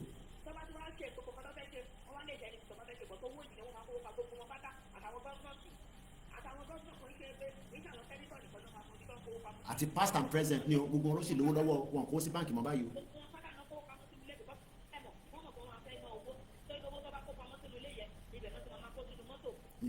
ìyẹn ló máa ń ná fẹ́yìn tẹ́ bá tó bá jáde sí títì wọ́n dẹ̀ náà custom officer náà àwọn náà máa ń lówó wọ́n nìkan wà lọ́nà sáà bíbí ìjẹ̀bú ló ṣe gbogbo wọn pátápátá. bó sì rí bẹ́ẹ̀ kò ń ṣọ̀rọ̀ 20 years àná sì rí bẹ́ẹ̀. ìyàwó ọkọ̀ kọ́sọ̀ wọn wá ní ṣọ́ọ̀bù sí àgbájé ní orí ìka nìbàdàn wọn wá sí ṣọ́ọ̀bù síbẹ̀ gbogbo ẹrù wọn bá ti gbà ní gbogbo ọwọ́ àwọn èèyàn bẹ̀ náà máa ń kó lọ lọ́dún lọ́ọ́ máa kà wọ́n wá fi àbúrò wọn síbẹ̀ gbogbo ẹrù wọn bá ti gbà pátápátá ibẹ̀ náà máa ń kó lọ wọ́n wá fi àbúrò wọn síbẹ̀ àbúrò wọn jẹ àwọn tó bá bá wọn mójútó ìṣẹ̀jẹ̀ àwọn kọ́sọ̀ ìyàwó kọ́sọ̀ ọkọ̀ kọ́sọ̀ bàdẹ̀ ṣe sọ̀rọ̀ yìí nísìnyí wọ́n máa múve owó wọ́n ń gbọ́ wa àwọn náà máa múve àwọn owó yẹn díẹ̀ díẹ̀ bọ̀wọ́ lè múve ẹ̀tàn bìkan owó tó pọ̀ lọ máa ń jí olè ní wọ́n.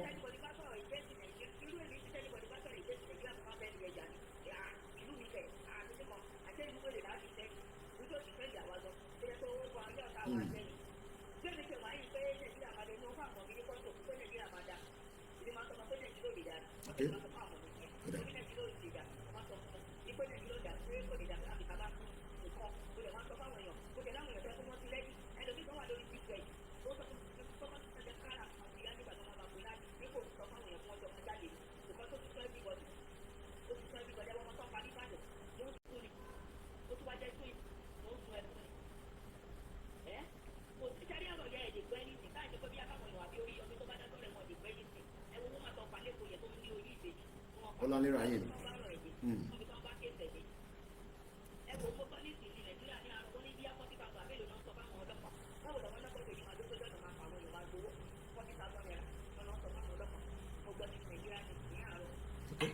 ṣe àdúpẹ́.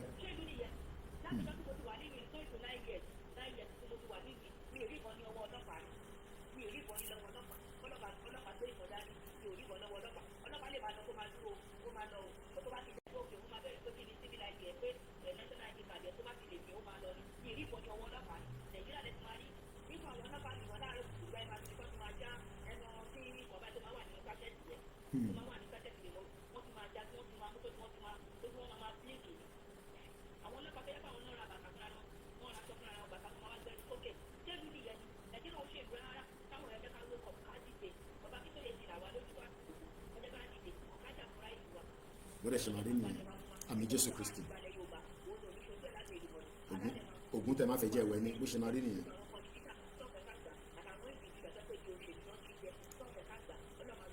Àmín.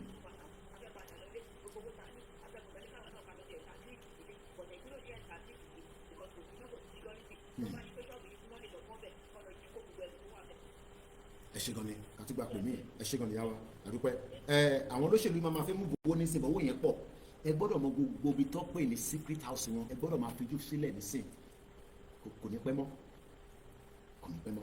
announcement ò ní pẹ́ mọ́ gbogbo ẹ̀yin tí ẹ̀dẹ̀ ń rò pé bí announcement ò ní dé tó bá ti wá dé ojú àti yìí ok àwọn àndó kí bàbá ṣe announcement yẹn ni ká tó wá dárúkọ gbogbo yín jọba that time a máa fáyà gbogbo yín media òfò yẹn àti home media o àti diaspora media o àti kì í tó ń ṣe Yorùbá nation media o gbogbo yín pátá la máa gbé jáde la máa pariwo orúkọ yín síta tọ́ba ti pápá yẹn kọ́ ilé ìtọ́npa lójoojúmọ́ kọ́ ìtọ́pa ní Ìbàdàn kílẹ̀ ṣe sí ẹ bá gbọ́n sókè ẹ káàbọ̀ sórí ìkànnì wa àní pé parí ètò yìí táwọn kọ́ọ̀tì bá ti wọlé tán àlọ́fẹ̀gbẹ́ lélẹ̀ àṣìníbí á fi mọ́ mi lè ẹ gbọ́n sókè àgbọ̀n yín.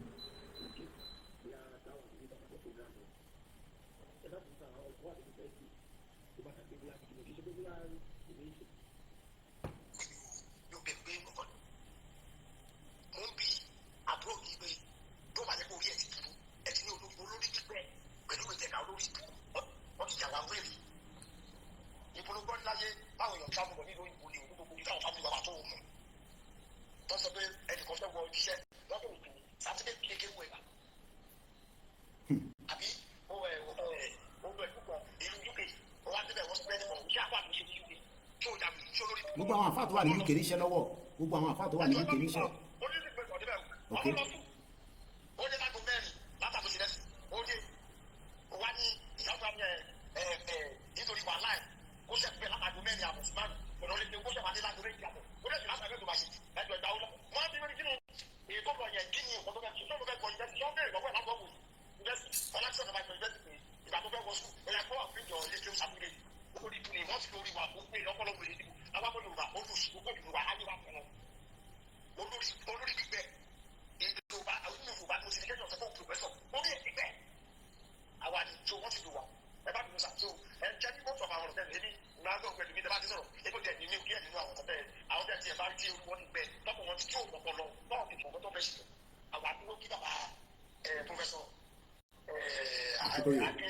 Akitoye. Akitoye wọn wá sọ pé mo ti ṣàpò àbúrò inú òun yóò wá sí àyẹ wọn bá lọ fẹ́ bíi àkójọ àwọn wọn bí jáde dàgbà láti lẹ́nu nítorí méjì ọkọ̀ òfin lásán wọn dárúkọ ìyọ̀ méjì nínú ẹgbẹ́ ìfẹ́ tó tún kìnnìkan nǹkan kan tó sọ mo dẹ̀ whatsapp wọn bẹ̀ wá bí mo tún pọ́lú wọn tí mo tẹ̀lé wọn lú ẹ̀ nígbà tó dẹ̀ sí ń gbọ́ kíkẹ́ tó tó pọ̀lú àwọn mẹ́sẹ̀jì ọdún òbí tí wọ́n bí jẹ́ ìṣe whatsapp tí olóyè tó dẹ̀gbò orí làbà tẹ̀síta láti ẹ̀kọ́ ìtọ́tẹ̀ yẹn pé tó dárúkọ alágbàlá bí mi ò wọ́n ẹ̀kọ́ ìtọ́tẹ̀ mo kọ̀ tọ́gbọ́ ọ̀pọ̀lọ́ mo kọ̀ kìíní ti kú fẹ́ dàgbé ètò òtẹ́lẹ̀ àwọn wèrè yóò tẹ́lẹ̀ wèrè mi ò ráyè ẹjọ́ láti lọ sí mo ti ní mo ti jẹ́ ọpọlọ ti padà ní mo ti ń gbọ́ ní mo ti tẹ̀lé àyà sí òfin to Nigeria news ní ògbọ́ ní kí n gbọ́ breaking news Nigeria has now have níbo yẹ wèrè ló ń gbọ́ nǹkan tẹ́ ẹ jẹ́ kọ́kọ́ tó ń jù lọ́ba tó nínú news wèrè ló ń gbọ́ àwọn wèrè ẹgbẹ́ wọn náà ló tẹ̀lé wọn so ẹ bá ẹ wò wèrè tó ń tẹ̀lé wèrè ẹ ti gbogbo àwọn ìyẹlẹ ẹ ṣáà ti bí ẹ ti tẹ́ ká fún ìgboro bá a fi dúró àrùsà. mo sọ fún bàbá wa lánàá mo ní gbogbo ọmọ Yorùbá we are patiently waiting for your announcement. I had this discussion with him. I will not tell you exactly when. I told him that mo sọ fún wọn mo ní Ọlọ́run fún yín ní that grace tó gbọdọ̀ pẹ́ oṣù táwa yìí kò gbọdọ̀ yẹ. I told him that personally kẹ́lẹ̀ gbọ́ mo sọ fún bàbá pé ẹ má yẹ kí oṣù yìí kó má yẹ o torí mo mọ̀ pé there is every pressure lẹ́rùn bàbá iṣẹ́ bá yín sọ̀rọ̀ wọ́n kó ẹṣẹ́ sùúrù ẹ̀dẹ́ ìgbọ́ kọ́ tẹ́ pé ilé tàṣẹ wà important náà every pressure wà lórí bàbá báwọn bá ṣe ń pè wọlé olùgbéèrè fi pè wọlé ẹ pé bàbá o kó má ṣe tó fẹ́ ṣe yẹn o ìrọ̀lẹ́ pa our father will make that announcement mo mọ̀ pé ẹ̀ ń wo date ẹ̀ ń wo time àbí mo máa wá bí olè lóru ni èmi náà àjọ ń wo date àjọ ń wo time ni I told him that èmi ni mo wà ní the fourth burner of in táwọn èèyàn sọ gbogbo ẹ̀yin lè má gbọ́ o ẹ̀yin lè rán wọn ṣẹ́ àwọn ọmọ Yorùbá ń dúró èèyàn I have told him that I just want to put it on record but I know there is enormous pressure mo mọ̀ pé lè ti mọ̀ sọ lálẹ́ wá gbé lọ́dọ̀ lóye wá gbé lọ́dọ̀ bàbá bọ́ mo wà fún gbogbo yín ẹ̀yin ọmọ Yorùbá èmi lójú yín ẹ̀yin ojú yín pẹ̀lú bàbá tó lóye ok ẹ̀fẹ̀ mi àtúnṣe sílẹ̀ tẹ bá mọ ìjà tó bá mi jà pé mo jáde wá ṣe announcement pé a máa jáde lóṣù yìí ẹ níbi níbẹ̀ wọ́n jẹ́ ìfìyẹ́ sílẹ̀ ẹ̀yin ò lè mọ̀ tẹ bá mọ ogun tó bá mi gbé ogun burúkú I will leave that for now àdúrà ní kẹtùbọ̀ máa ṣe fún mi pé kọ́lọ̀ fún mi ní that strength kọ́lọ̀ máa fà rẹ̀ dèmí mọ́lẹ̀ àdúrà yẹn ó gbọ́dọ̀ kó dáadáa níbi tàdé announcement wọn make bàbá jáde ní May yìí wọ́n ní kò jẹ́ kí wọ́n jáde rárá sọ ogun burúkú lọ gbé pè mí lẹ́yìn ogun burúkú ni mo sọ spiritual wà ń bẹ o physical wà ń bẹ o vn oríṣiríṣi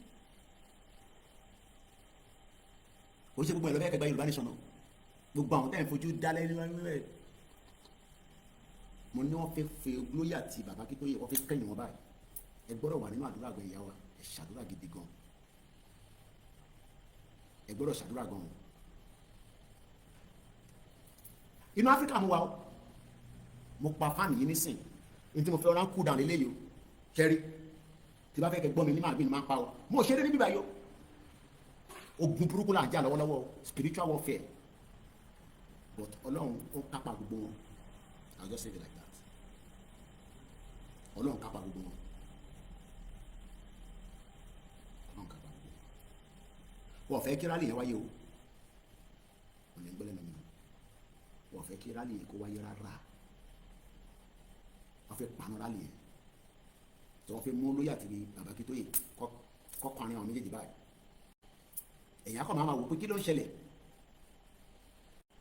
I am not saying this because I want to be no mo kàn fi sí record kó lè wọ̀n record and I have told bàbá Akíntóyè mo ti sọ fún bàbá àwọn ọmọ Yorùbá they are waiting patiently ẹ rántí nǹkan tí màmá tó sọ fún yín ẹ̀yin náà lè kúkú sọ fún wa èmi ò kú síbẹ̀ nígbà tí màmá yìí fi dákẹ́ ẹ̀yin náà lè sọ fún wa pé màmá yín ìyàwó yín sọ fún wa pé ó sọ fún yín pé gbọ́dọ̀ kó wa délẹ̀ lérí a gbọ́dọ̀ délẹ̀ lérí yẹn o àwa máa tẹ̀lé yín délẹ̀ lérí gbogbo tó bá fi ṣẹlẹ̀ kò sí tó ń bọ̀ lókè tílẹ̀ yóò gbà rí wọ́n fẹ́ gba Yorùbá nation náà gbogbo ẹni mo fi sọ 2 years wọ́n fi pin mi sínú UK tó fi jẹ́ kí n wálé I will leave that for another oníṣẹ́ ọ̀rọ̀ tí máa sọ fún yín ní social media inú ìwé mi lẹ́tí máa kà yẹn ọdún méjì lọ́ fi pin mi sínú UK tó fi jẹ́ kí n padà wá sínú Africa 2021 ni mo kúrò ní Benin Republic mo ti sọ fún yín rí transit ni mo wà tó lóye pé mi mo bẹ́ẹ̀ mo fi gbogbo nǹkan bẹ́ẹ̀ mo ní olóyè má padà sí airport yẹn ká dúpẹ́ fún bàbá Akíntóyè o bàbá Akíntóyè ló stop helicopter brotai lọ́ fi gbé olóyè padà lọ sí Nàìjíríà sàbújá olóyè yẹn nísìnyí lọ́ fi wá darí òun àti bàbá Akíntóyè olóyè dẹ́ ní òun lè dalẹ̀ bàbá Akíntóyè that is all I need to know I have confirmed this with olóyè ṣó máa dalẹ̀ bàbá Akíntóyè ó náà wò ní dalẹ̀ that's all I need to know èyí tó kù lẹ́fẹ̀ẹ́ mi àti wọn lórí social media tọ́ba ti ń pè wọ ìwọ sọ pé journalist ni torí wọ́n máa pè bí ṣe máa ń sọ̀rọ̀ ní sọ́ọ̀tì wọn ò ní jẹ́ kí bàbá yẹn sùn wọ́n máa pè báyìí wọ́n máa pè báyìí wọ́n dẹ̀ mọ̀ pé mi àti olóyè mo nífẹ̀ẹ́ gan wọ́n dẹ̀ mọ̀ pé mo fi ọ̀rọ̀ Yorùbá nation mo fi ṣeré rárá let me leave it like that bọ́ máa fojú wọn máa bọ̀ àfi tí n bá sí mọ́ láyé nìkan lè máa dàrin àjò yìí eléyìí tàbí pátájọ́ fà lọ gbogbo yín pátá àtẹ̀yìn olóṣèlú àtẹ̀yìn politician gbogbo yín pátá a máa mú kan lẹ̀ ẹ lọ́ máa múra sílẹ̀ ìtẹ̀wọ̀n lẹ́sẹ̀ ẹ lọ́ múra sílẹ̀ dáadáa the rally will come that rally will happen we lost that rally 2 years ago we lose a leg again this time around ẹ bá gbọ́n sókè ní kíákíá. ẹ máa ká lẹ́sàn gbogbo ọmọ Yorùbá. wọ́n gbọ́ yín. ẹ jẹ́ kú iṣẹ́ takuntakun mr kojú orúkọ Jésù adélẹ̀ rí. àmín Ọlọ́run. àṣàṣì àti ìdíwọ̀n kò dẹ̀ níwọ̀n yìí. ẹ ṣe àjà múra sí i. ṣe rí Nàìjíríà àti àwọn olóṣèlú wọn ti fa gbogbo lọ́yàn. bàbá là ń lóde. ṣe rí ìkọ̀kan wà tó yẹ ká tó máa fojú sí iṣẹ́ àwọn ṣe àmọ́ àwọn yẹn. àwọn gbogbo làwọn olóṣèlú náà fẹ́ lò. àwọn ṣíàmánu àdúgbò kọ̀ọ̀kan kéèyàn náà máa fojú sí wọn lára sílẹ̀ torí pé gbogbo la máa fọwọ́ bà tí anything bá ní ṣẹlẹ̀ wọ́n á mọ̀ bẹ́ẹ̀ àgbà tó bá domi nínú kì í pariwo ẹ̀yìn àdúgbò dìgbà yẹn bàbá là ń lóde anybody ti ready. ẹ ṣe gan. ẹ ṣe sọ́bẹ̀ ṣùṣà. ẹ má dákẹ́ àdúrà o fún bàbá Akíntóyè is strong in the spirit and body and mind I've seen it nígbà tí mo dé ní last ta wálé mà tí mo sí mi lákọ́kọ́ wálé yẹn tí mo kọ́kọ́ rí bàbá I wanted to see his body language the psychology and I can still see that he's even much more stronger than how I left him in 2021 ẹ mọ̀ pé kíyàn ní kọ́kùn ẹ̀kọ́ wá di yìí ju ti tẹ́lẹ̀ lọ bẹ́ẹ̀ ni bàbá wa wà nísìn wọ́n fi dán omi tútù sí lọ́kàn. èyí tẹ́ wà nílé èyí tẹ́ wà níta ẹ má dákẹ́ àdúrà fún bàbá yẹn. wọ́n fi frustrate bàbá yẹn. wọ́n fi frustrate. ẹ máa ní Koiki la gbogbo ẹ̀ mọ́lẹ̀ tán ẹ má yẹ kí n la mọ́lẹ̀. journalist máa ń mú nǹkan dání sápò. mo ní movement àjẹwà náà ẹ àwọn kan ti compromise tí yín ti pẹ́ ẹ̀yin lẹ́kàn rò wọ́n pé wọ́n ti compromise ti pẹ́. But what they cannot derail it anymore. Báyìí jáde ní mo tún remind me again ó jáde lágbà tó dé tó lọ sí ìyàwó ẹ̀ ó padà sínú ilé ó sọ fún wa pé ẹ lọ rẹ́dì àdètò wa ń bi bàbá yẹn pé àìtí rẹ́dì. Ṣe rí pé ìkà ẹ̀mọ̀ pé Yorùbá mi ò fi bẹ́ẹ̀ strong. So I'm gonna say that for me is like a pure wickedness for this man that is 90 years old. I see that as a wickedness. A man that lost his wife in exile. I don't think some of you know the meaning of exile. The wife came with him and the wife died in exile. Or everybody yẹn padà lọ sílé lọ sìn. Èyí wá ń bi bàbá yẹn ṣó ti ṣetán ṣó ti rẹ́dì. Ẹni kí bàbá yẹn kó kú ńlá yẹn èèyàn máa ní. Idiot all over the place. One bastard. Ṣé àwọn tó bẹ́ẹ̀ ṣe nígbà tí mo wá ní 2021 nìyẹn? Àgbà tí Koiki ti lọ rí bàbá Kítóyè ló change the flag ló ṣe this and that. They keep pinning everything back to me. Èmi kọ́ ló ń bá jà. Tẹ́ bá ń gbọ́ tó ń ṣe vn tó ń dárúkọ mi bàbá Kítóyè àti Ìgbòho ló ń bá jà o indirectly tẹ́ bá ń farabalẹ̀ gbọ́ àwọn vn wọn yẹn tó bá ti ń jáde àwọn vn òfò àwọn voice note jagbajagba tẹ́ bá ti ń gbọ́ yẹn wọ́n mọ̀ kọ́ lè bẹ́ẹ̀ mi jà ṣé mi ni leader yín ni èmi kọ́ ni leader yín ṣé mi ni leader yín èmi kọ́ ni leader yín bàbá Kítóyè àti Ìgbòho ni leader so indirectly they are attacking Ìgbòho and bàbá Kítóyè but they keep mentioning my name tẹ́ bá ti ń gbọ́ sọ́tí ní ẹ lọ sọ fún Koiki kéwòn orí kiri èmi kọ́ ló ń bá sọ̀rọ̀ bàbá Kítóyè ló ń bá sọ̀rọ̀ torí ta mélòó lémi ṣé èmi ni mo gbé Yorùbá nation ìwá sí fún abáyé ni ṣé èmi ni mo dá Yorùbá nation sílẹ̀ like I said this is gonna be the final straw tamafi ṣe èmi ò ní problem pẹ̀lẹ́ ṣe rí British gangan èmi ní problem pẹ̀lú Britain gangan yẹn èmi àti wọn jọ ní problem ni mo máa sọ fún gbogbo ọmọ Yorùbá àṣírí Britain yẹn ni máa tún kalẹ̀ lójoojúmọ́ ni máa tún kalẹ̀ títí tá a máa fi débi tá a lọ because like I always say I cannot suffer. Báwo yẹn fún mi lówó báwo fún mi lówó bí mo gbé ní UK mọ́ bí mo gbé ní UK mọ́ mo lè gbé continentally and live in a little comfort within Africa ibi tó bá wù mí mo lè gbé l'Africa kò ṣe dandan ní Nàìjíríà màá dé máa bá life mi lọ but what about the millions of Yoruba people ẹgbẹ́ òsókè ní kíákíá aago méjìlá ti lọ ẹ lọ straight to the point ẹ ní láti kí mi ẹ lọ straight to the point. Oníṣẹ́ mi lágbára Ọlọ́run. Àṣẹ Jésù náà. Gbogbo wa pátápátá ìgbọ̀nà parọ́ fún yín kò sẹ́ni tí ó gbọ́ Yorùbá nation ní Nàìjíríà bí abẹ tí ó bá mọ̀ túmọ̀. Àwa kan ti dúró tán kókàn declare òun là ń dúró dè. Kò sí ọ̀rọ̀ tàbí ṣùgbọ́n kankan nínú ẹ̀ ẹni tí ó rà á san. Ẹni tí ó rà á san. Nàìjíríà lèmi ń wà débi sí ń bá yín sọ̀rọ̀ yìí. Nítorí tó bá lé ewúrẹ́ pẹ̀ kiri ewúrẹ́ náà á yọjú padà sólówó ẹ̀.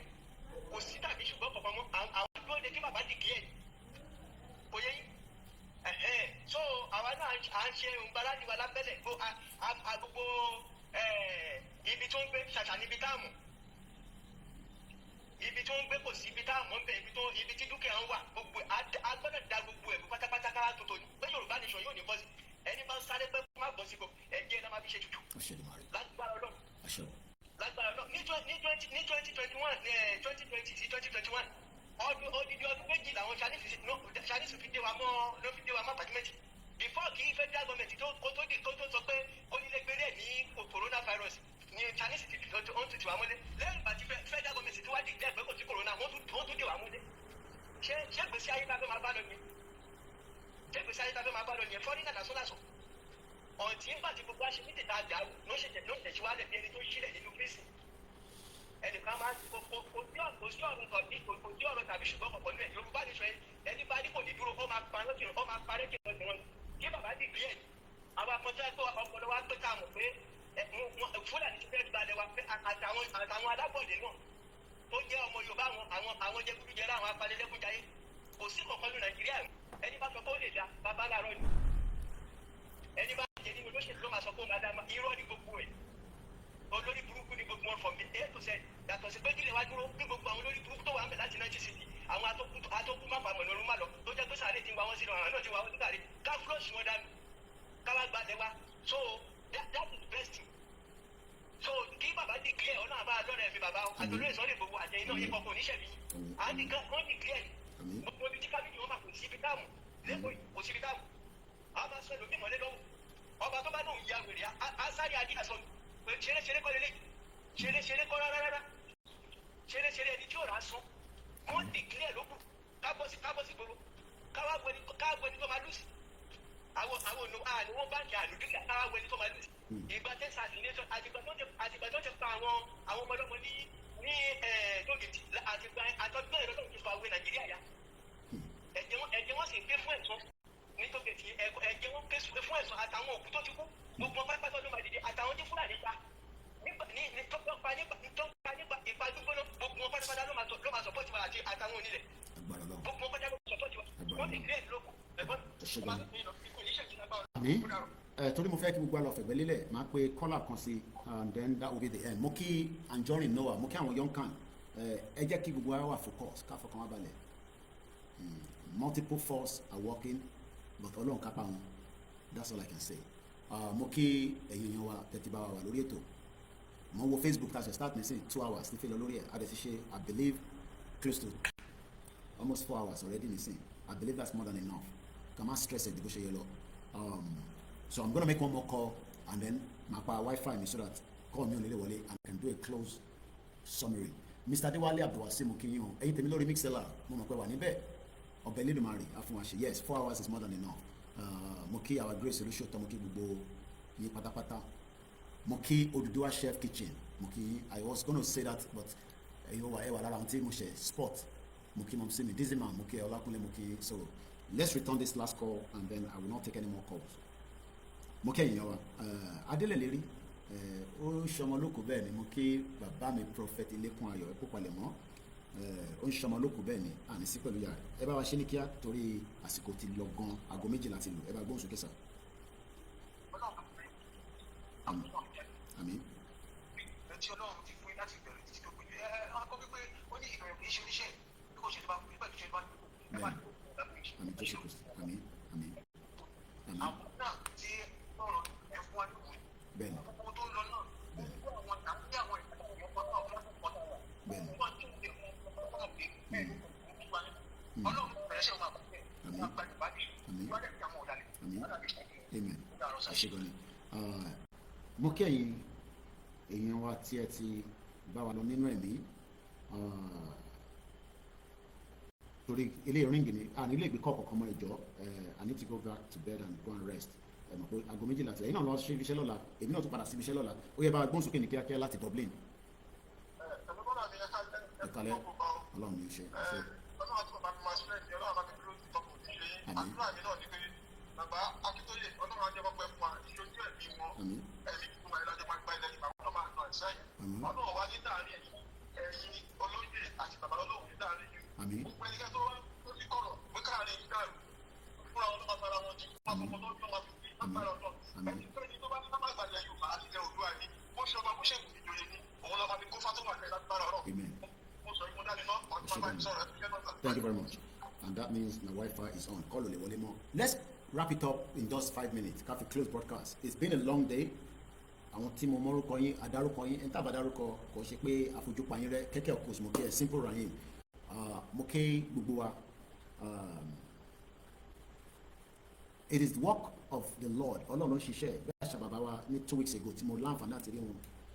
Que sera sera what will be que sera sera what will be. Àwọn tó ń pètò pé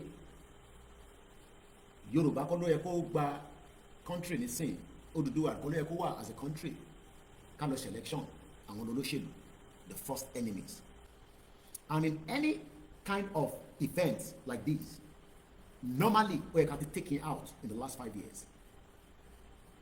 I am being honest now. We have to take it out. When we take out the enemies within, the enemies that are coming will be very scared of us. But you're not considering that. ọmọlúàbí àbí mo kí àwa alájà adé ìyá nurse alájà white gbogbo ẹ̀yin groups kankan wallahi tallahi some of the life ká ti taken out in the last 5 years but because ọmọlúàbí ni wá and we are listeners and listeners òyìnbó oríṣiríṣi so we love Baba Akintoye too much and Igboho and we have not changed our love for them. We are not going to kill you as you might think and we are not going to attack you but tí a bá jáde fúnra lè tó ń bọ̀ yìí ṣe ní ọmọlúwàbí this ọmọlúwàbí àti yọ kúrò until tá a bá ti gba independent country wa àwa padà sí ọmọlúwàbí yẹn and I will leave it like that.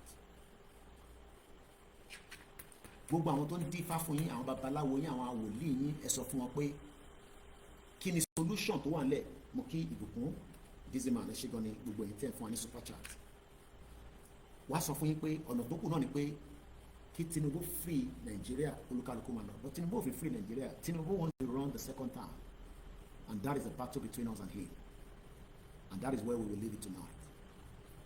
Ẹ gbọ́ mi dáadáa Tinubu wants to run for second time and if truly a fẹ́ kí a dá dúró gẹ́gẹ́ bí orílẹ̀-èdè this is now going to be a battle between us and him to free ourselves from the bondage and the shackles of Nigeria. Baba mi Waris Jinadu mo rí látàárọ̀ and let me leave it like that. Oran yola masun. Don't be scared of me. The truth is powerful. Hey, mo tán pè ní media ni. My job is to mobilize our people as Baba Akintoye and Igboho have said. And that's all I'm doing. I'm not going to mention anybody's name. I won't mention any name. Whether you are within the movement or as politicians, I won't mention any name. But your name is right there. Gbogbo yín tẹ́ fẹ́ sọ Yorùbá nation pé kó má wá sí ìmúṣẹ. Ẹ̀yin tẹ́ jẹ́ listeners wa ẹ máa fòye bá lọ. A ní rí tirú dúpọ̀ ní tìrì mọ́ láàrin wa. Mo lè assure yín. We did a big mistake on her. This time around could be possible. Even if we have kept these ones within their toes. Okay? Ẹ má disturb Igboho with me. Ẹ fi Igboho sílẹ̀. Ẹ jẹ́ kí bí àṣà mọ́mí wa kan ní Canada, wọ́n ẹ jẹ́ kí Igboho kí mind ẹ̀ kó settle, kó take action kó fi take however he wants to do it. But tí kọ́ bá ń wá láti bí, kọ́ ló ń wá láti bí, you are disturbing his spiritual mind. Igboho ní followers tó fi deliver message ẹ̀ fún. Kò ń ṣe mi ni mo fi deliver message. Baba Akintoye ready pẹ̀lú Igboho. Ẹ má disturb mind wọn. Ó lè má tó ń tà ń sọ igan sẹ̀. Kọjú wọlé fún wa. But nígbà tí bá ti ń disturb mind wọn, ẹ jẹ́ kí mind wọn wà at rest. Látara confusionist yín. And that is all I'm saying. We are not fighting anybody. But don't confuse the followers of Yoruba Nation. Ẹ ti ń ṣe election ní for 26 years. Nobody is disturbing you. A lot of you have enriched and become very rich. We have not disturbed you. Ẹ má disturb wa, mo bẹ̀ yín, mo tún bẹ̀ yín, mo rọ̀ yín, ẹ má disturb àwa nísìn. Ẹ jẹ́ káwa náà tẹ̀ jẹ́ kí aráyé dé ẹ̀gbẹ́ kọlọ́jọ́ tó dé. Ẹ bá wá ní ẹ̀fẹ́ káráyé gbé. Oran yẹn la máa sùn. Mo kí mo sí mi dáadáa. You'll see me again tomorrow. What time I don't know. Bẹ́ẹ̀ bá dẹ̀ ti rí Koiki, ẹ̀rọ àwọn staff mi níta. Ẹ support wa with whatever you can. And remember us in your prayer. Good night.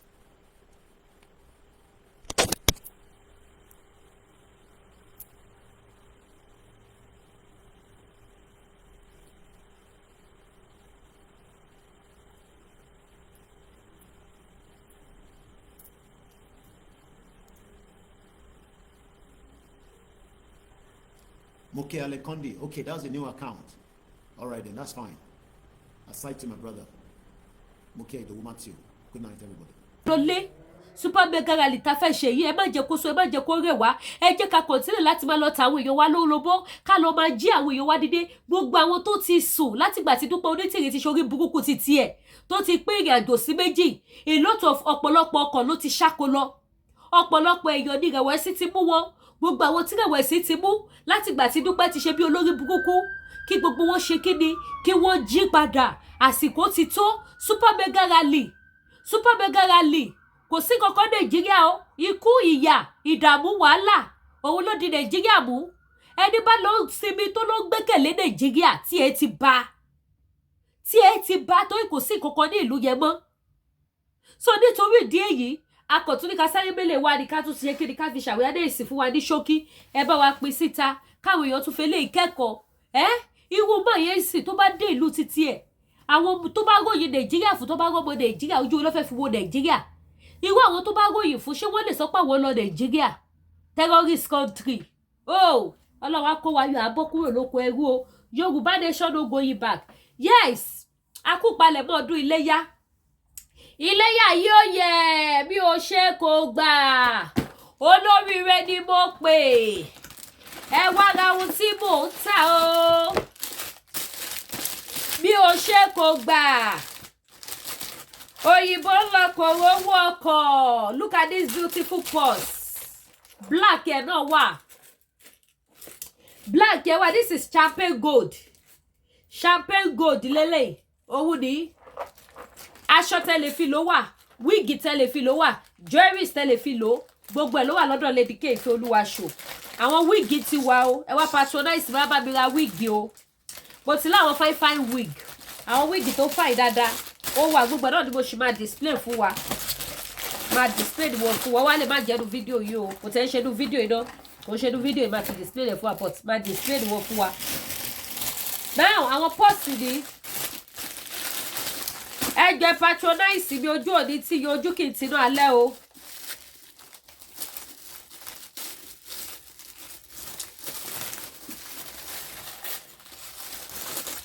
owó ni mo ń já ni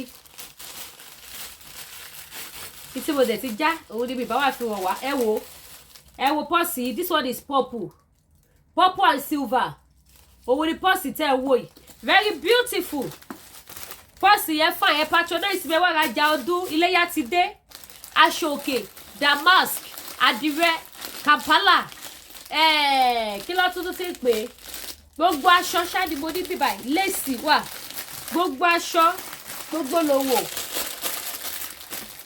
gbogbo lòwò kí yín o ẹ káàbọ̀ sórí ètò Lady K Ìfẹ́ Olúwaṣò the baby of Yorùbá nation alias gbogbo lòwò lọ́mọ láti ilẹ̀ bí o ṣe kò gbà olówó ni mo pè ẹ wo pọ́ọ̀sì náà ẹ̀yin sisters mi ẹ̀yin mọ́mì gbogbo ẹ ṣe wá ń jábọ́ báyìí ibi tá a tò wọ́n sí há tó tá bá ti lè fà kọ́ báyìí ẹ̀yin mo kọ́ àwọn kan sẹ́sẹ̀ wọ́n máa jábọ́ ni ẹ wo pọ́ọ̀sì ẹ̀yin mọ́mì ẹ rà fún àwọn sister kan fi ṣọdún léyà ẹ wò very beautiful ẹ̀yin tẹ́ bá láwọn ọmọ sisi from 12 years upward wọ́n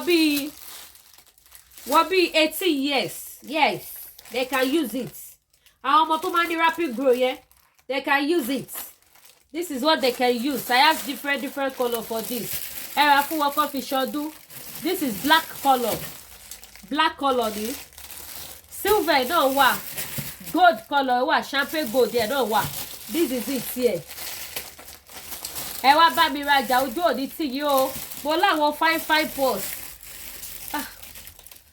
ó rọ ó kàn ní gbogbo ẹ̀ mọ́ bẹ̀rẹ̀ ni wọ́n ń rọ̀ dànù ẹ wo silver purse eléyìí náà silver ẹ patronize mi o ẹ wá bá mi rajà o ojú òní tì ẹ wo eléyìí náà ẹ wo ó fine gan ó mú yes ẹ wá bá mi rajà jewelries wà purse wà gbogbo ẹ ni mo ní níbí báyìí kò sí tẹfẹ tí Lady K ò ní mo bọ̀ kò sí tẹfẹ tí mi ò ní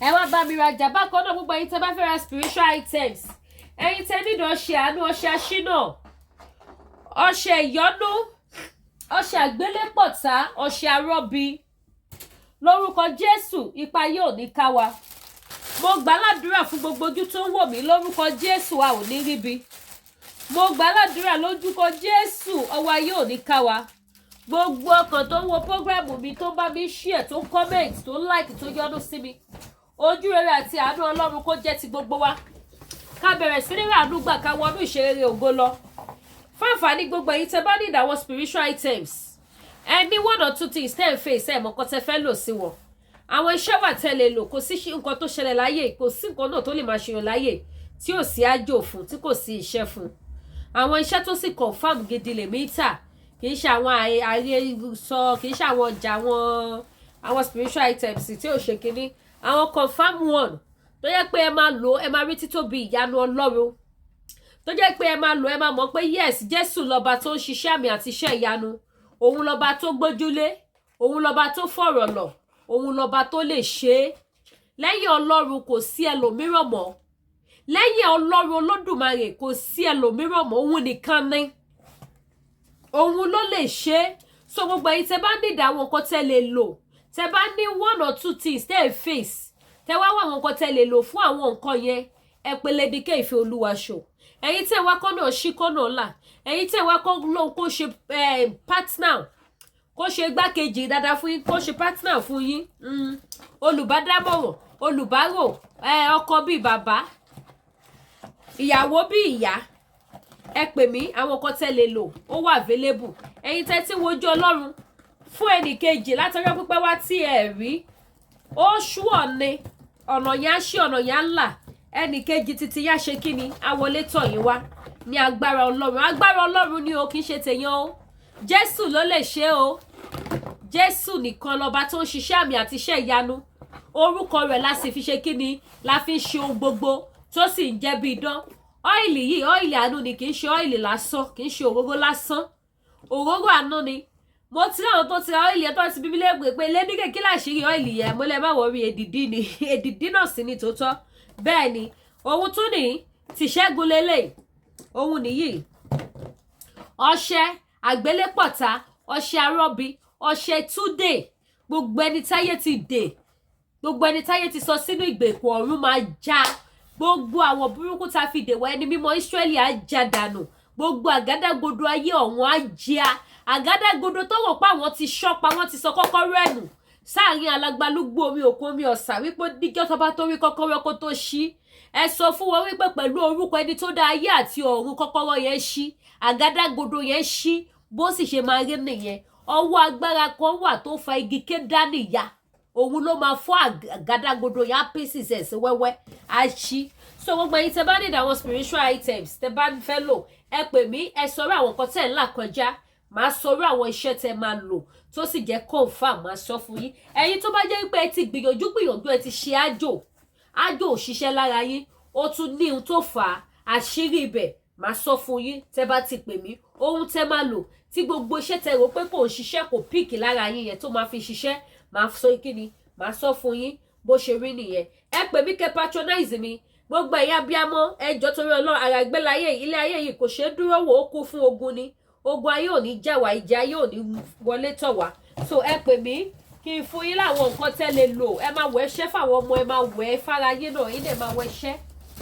àdúrà gbogbo wa gbà lórúkọ Jésù àmín lọ́fíńdà back to sender wà lọ́fíńdà ọ̀nà ọ̀là ó wà lọ́fíńdà Miss Paris ó wà lọ́fíńdà Holy Michael ó wà 77 ó wà èyí tẹ́ bá ti fẹ́ ẹ pè Lady K Ìfẹ́ Olúwa show the baby of Yorùbá nation very soon mo ṣì ń wo bíbá yìí ni bí a máa ṣe irú áńgà yìí lákan báyìí síbẹ̀ so that ẹ lè máa rí àwọn spiritual items gbogbo àwọn nǹkan tá a bá ní àwọn iṣẹ́ oríṣiríṣi lọ́lọ́kan òjọ̀kan but space yẹn náà ni mò ń wò space mò ń wò so that ẹ lè máa rí oníkálukú lè máa rí pé irú iṣẹ́ ilé báyìí sìn ó máa ṣiṣẹ́ fún yín nǹkan báyìí ni àwọn iṣẹ́ tó ní kálukú ṣe ó máa wà label sáré síbẹ̀ so bó ṣe jẹ́ nìyẹn ẹ ṣeun gan ẹ patronize wẹ́dẹ̀ má gbàgbé láti subscribe sí YouTube channel mi kẹ́tọ̀ notification bell ire o.